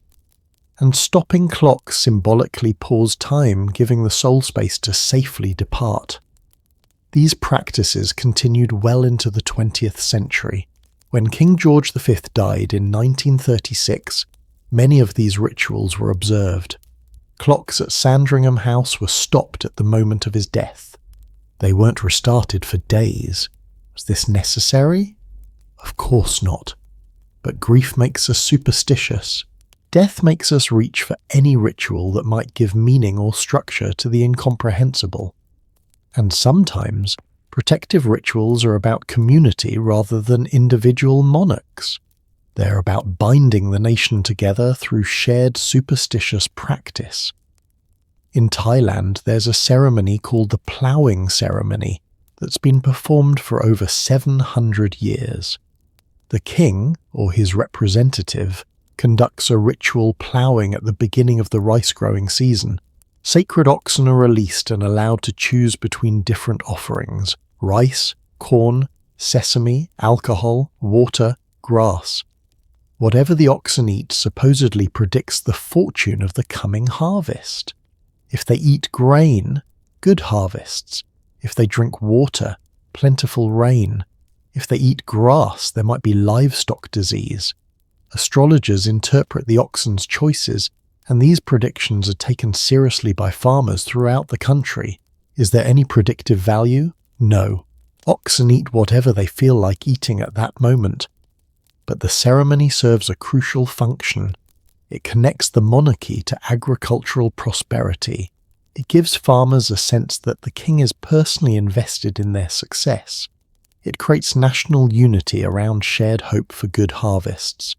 Protective rituals don't have to work magically to work psychologically and socially, but perhaps the most elaborate system of protective rituals belong to the Japanese imperial family, particularly during the Heian period from 794 to 1185 AD. The emperor couldn't just do things. Every action had to be checked against calendars listing auspicious and inauspicious days for different activities. There were days you couldn't cut your hair, days you couldn't travel in certain directions, days you couldn't sign documents or receive visitors. This created an incredibly complex life. Imperial schedules had to be planned months in advance, coordinating desired activities with auspicious timing. Sometimes important business would be delayed weeks because the calendar said all the coming days were inauspicious for that particular type of decision. And these weren't suggestions. They were taken as seriously as we take medical advice. Violating the auspicious calendar was believed to invite supernatural disaster, disease, accidents, political misfortune, even death. There's a fascinating account from an 11th century Japanese diary where a courtier records his frustration at trying to schedule a meeting between the emperor and an important visitor. Every proposed date had some calendrical problem. Eventually, after weeks of checking, they found a date that was technically acceptable. Though not ideal, it was only slightly inauspicious rather than very inauspicious. The meeting went fine. Nothing bad happened. But the courtier still notes with relief that they'd minimized the supernatural risk as much as possible given the circumstances. Living this way required employing multiple specialists. Onmyoji, practitioners of Onmyodo, a system of divination and protective magic adapted from Chinese yin-yang philosophy. These specialists maintained calendars, performed protective rituals, created amulets, and advised on every aspect of imperial life. And you might think this level of superstitious caution would be paralyzing, but the Japanese imperial system lasted over 1,000 years. It survived civil wars, military coups, foreign threats, and internal conflicts. Maybe the elaborate protective rituals helped by creating structure, by forcing careful consideration before action, by building in pauses for reflection. Or maybe they just got lucky and the rituals had nothing to do with it.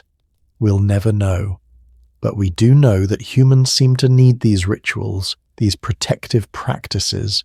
These structures that tell us we're doing something to ward off the chaos and danger that lurk at the edges of existence. Even now, even in our modern scientific rational age, we still knock on wood. We still have lucky numbers and unlucky numbers. We still perform little private rituals before important events. Athletes have their superstitions, students have their test day routines, travellers have their rituals. We're not that different from those ancient kings watching birds, consulting oracles, performing ceremonies to protect their kingdoms. We've just scaled it down to personal rather than national level. But here's the question that ties together everything we've explored tonight. Was any of it real? Did any of these superstitions, any of these omens, any of these protective rituals actually work? Or was it all just noise? Pattern-seeking brains finding meaning where there was none? And if it was all false, all superstition, all illusion, does that make it worthless? Or did the very act of believing, of creating meaning, of performing rituals, of building structures of significance around uncertainty, did that have value in itself? These are the questions that haunt every human who's ever looked up at the stars and wondered if someone is looking back. Every person who's ever knocked on wood and wondered if it actually helps. Every ruler who's ever consulted an oracle and tried to decide whether the gods were speaking or whether it was all in their imagination. And as we reach the end of this long night's journey through royal superstitions, as we prepare to draw conclusions about what all of this means, about what these beliefs tell us about power and fear and human nature, I think we'll find that the answer is more beautiful and more tragic than any of the simple explanations we might want to accept.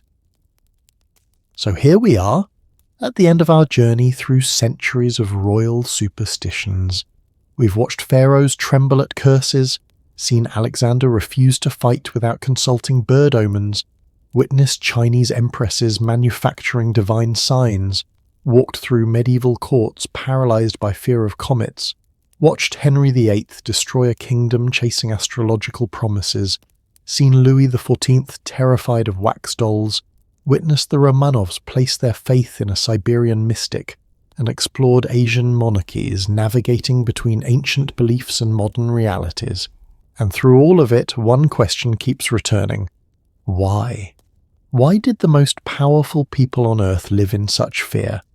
Why did absolute rulers, people who could execute anyone who opposed them, who commanded armies and controlled nations, consult birds, stars, prophets, and turtle shells before making decisions?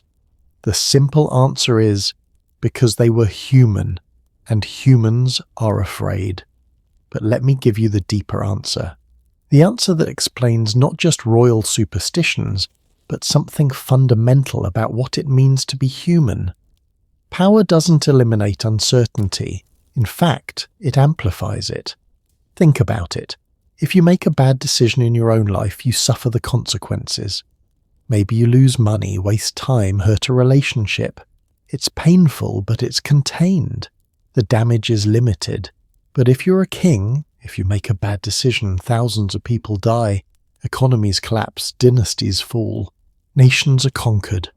Your mistakes echo through history for centuries. That weight, that crushing, suffocating weight of responsibility would drive anyone to look for guidance beyond their own limited human judgment.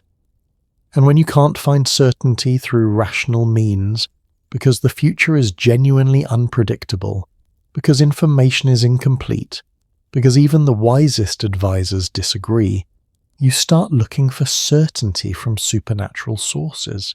Because at least then, you're not alone in the decision. At least then, the gods, the stars, the omens, fate itself is sharing the burden. This is what we've been watching throughout this entire story.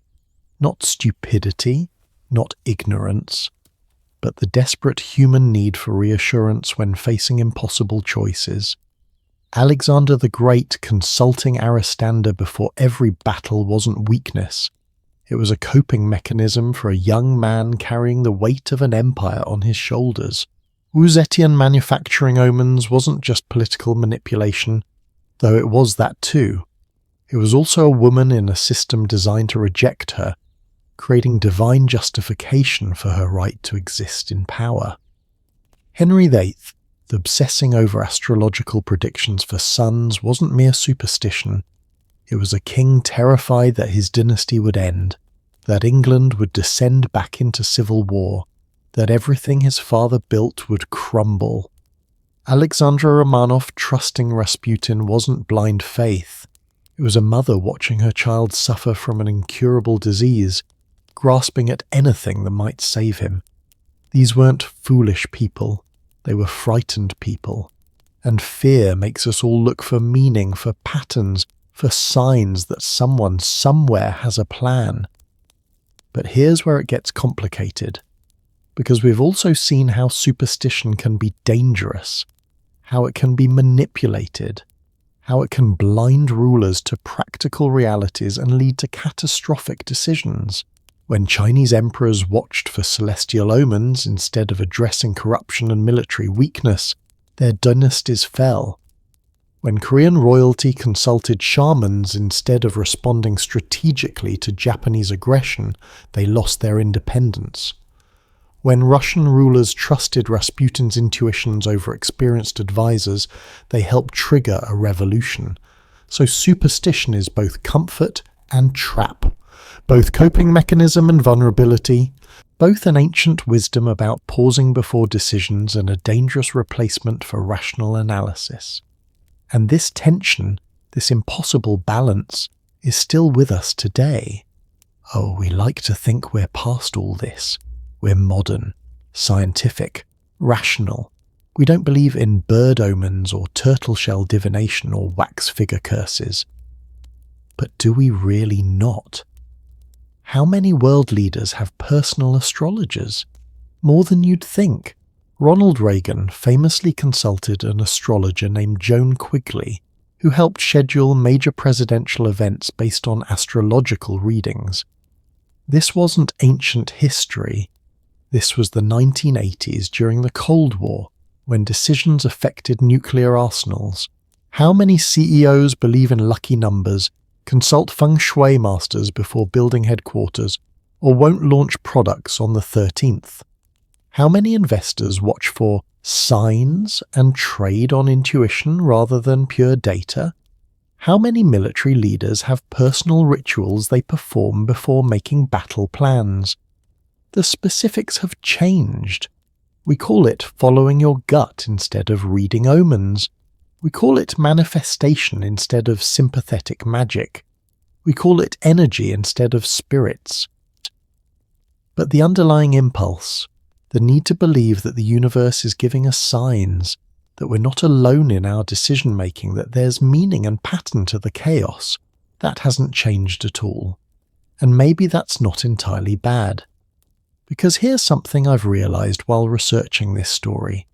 Superstition, for all its problems, forces you to slow down. It creates structured moments of reflection. It builds in pauses before major decisions. When Roman generals had to consult augurs before battles, it meant they couldn't attack impulsively. They had to wait. They had to think. They had to create space between impulse and action. Sometimes that delay led to better strategy. Sometimes it allowed for intelligence gathering that changed the tactical approach. Sometimes it just gave soldiers time to rest and prepare mentally. Was the magic real? No. But was the pause valuable? Often, yes. When Chinese emperors watched for celestial warnings, it created a culture where the ruler's legitimacy depended on good governance.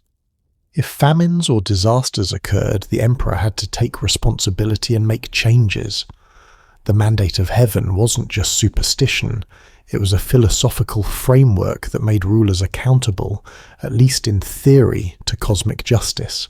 When medieval European kings had elaborate coronation rituals involving anointing with holy oil and swearing oaths before God, it wasn't just pageantry, It was creating a psychological framework where even absolute monarchs believed they were answerable to something beyond themselves. These superstitions created moral constraints on power. They reminded rulers that they weren't gods themselves, that they were servants of something larger, that the authority came with cosmic responsibilities. Without some form of this, whether religious, philosophical, or yes, superstitious, you get pure tyranny. Leaders who believe they are accountable to nothing and no one, who recognize no limits on their power, who make decisions based purely on personal whim. So maybe the question isn't whether royal superstitions were true or false.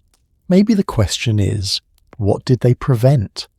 What disasters didn't happen because a ruler paused to consult omens before acting? What tyrannies were restrained by belief in divine judgment? We'll never know. We can only measure what happened, not what was avoided. But I think there's a reason these superstitions persisted for so long, across so many different cultures in so many different forms. They served a purpose. Not the purpose people thought, not literal communication with gods or genuine prediction of the future, but a psychological and social purpose that was genuinely valuable. They made power bearable. They made impossible decisions possible. They created meaning in chaos and structure in uncertainty. And when we judge our ancestors for their superstitions, when we look back and laugh at kings afraid of comets or emperors consulting turtle shells, we're missing something important. We're missing that they were doing the best they could with the knowledge they had, that they were facing fears we still face, that they were looking for the same things we look for: certainty in uncertainty, meaning in chaos, reassurance that we're making the right choice. The tools have changed, the specifics have changed, but the fundamental human condition, the weight of decision-making, the fear of consequence, the desperate hope that someone or something can guide us, that's eternal. And maybe that's the real lesson of royal superstitions. Not that our ancestors were foolish, but that we're all still struggling with the same questions they struggled with. How do you make decisions when you don't have enough information? How do you trust yourself when the stakes are impossibly high? How do you live with the weight of power? How do you find meaning in a universe that doesn't seem to care about human hopes and fears? Kings and emperors couldn't answer these questions. They could only create rituals and superstitions and systems of meaning that made the questions bearable. And honestly, we're doing the same thing, just with different language. When you knock on wood, you're performing a protective ritual just like Louis XIV performing ceremonies to ward off curses. When you have a lucky shirt you wear to important events, you're creating personal magic just like Alexander, consulting bird omens before battle. When you look for signs about whether a relationship is right or a job is meant to be, you're reading omens just like Chinese emperors watching for celestial approval. We are them. They are us.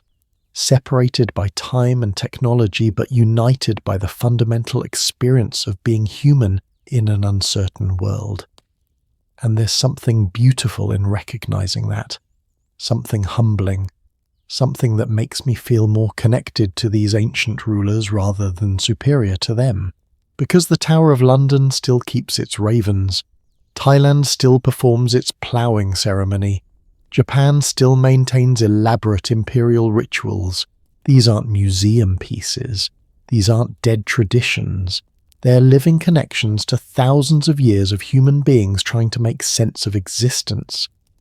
And when Queen Elizabeth died in 2022, and that beekeeper whispered to the ravens that they had a new master, he wasn't being foolish or backwards. He was participating in a ritual that connects the present to the past, that acknowledges mystery and meaning beyond pure rationality, that says, we don't know if this matters, but we're not willing to risk finding out. Maybe that's wisdom. Maybe that's superstition. Maybe there's no real difference. What I know is this. Every human civilization has created these systems. Every culture has developed ways of reading the universe for signs.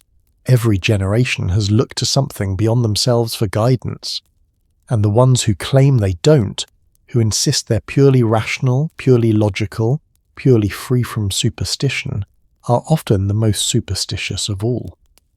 They've just hidden it better, disguised it in modern language, convinced themselves that their particular form of meaning-making is different from all the ancient ones, but it's not. We're all descendants of Alexander watching eagles, of Chinese empresses reading celestial signs, of medieval kings consulting oracles. We've inherited their fear and their hope and their desperate need to believe that the universe is trying to tell us something. And you know what? Maybe it is. Not through literal magic or supernatural intervention, but through the patterns we notice, the intuitions we develop, the collective wisdom encoded in traditions, and yes, even through the superstitions that force us to pause, reflect, and recognize that we don't have all the answers. The most powerful people in history knew they didn't have all the answers. That's why they looked to the stars, the birds, the omens. They were humble enough to admit uncertainty. Maybe we should be too. So that's the story of royal superstitions. Not a story of foolishness, but a story of fear and hope. Not a story of ignorance, but a story of the eternal human struggle to make meaning in a universe that doesn't come with an instruction manual. These kings and queens and emperors, they were just like us, trying to do their best, making mistakes, looking for guidance, hoping that someone, somewhere, knew what they were doing even when they themselves didn't. And in the end, maybe the greatest superstition of all is the belief that we're different from them, that we've outgrown the need for mystery, for ritual, for signs and wonders, that we've evolved beyond our ancestors' need to find meaning in the patterns of existence. We haven't. We've just changed the language we use to talk about it, and maybe that's okay. Maybe embracing a little mystery, a little superstition, a little willingness to believe that life is more than just random chaos. Maybe that's not weakness. Maybe that's what makes us beautifully, achingly, impossibly human. Thank you for taking this journey with me tonight, for listening to these stories, for thinking about these questions, for being willing to see our ancestors not as foolish, superstitious primitives, but as fellow travelers on this strange journey of consciousness in a mysterious universe. I hope you sleep well tonight. I hope your dreams are filled with wonder rather than worry.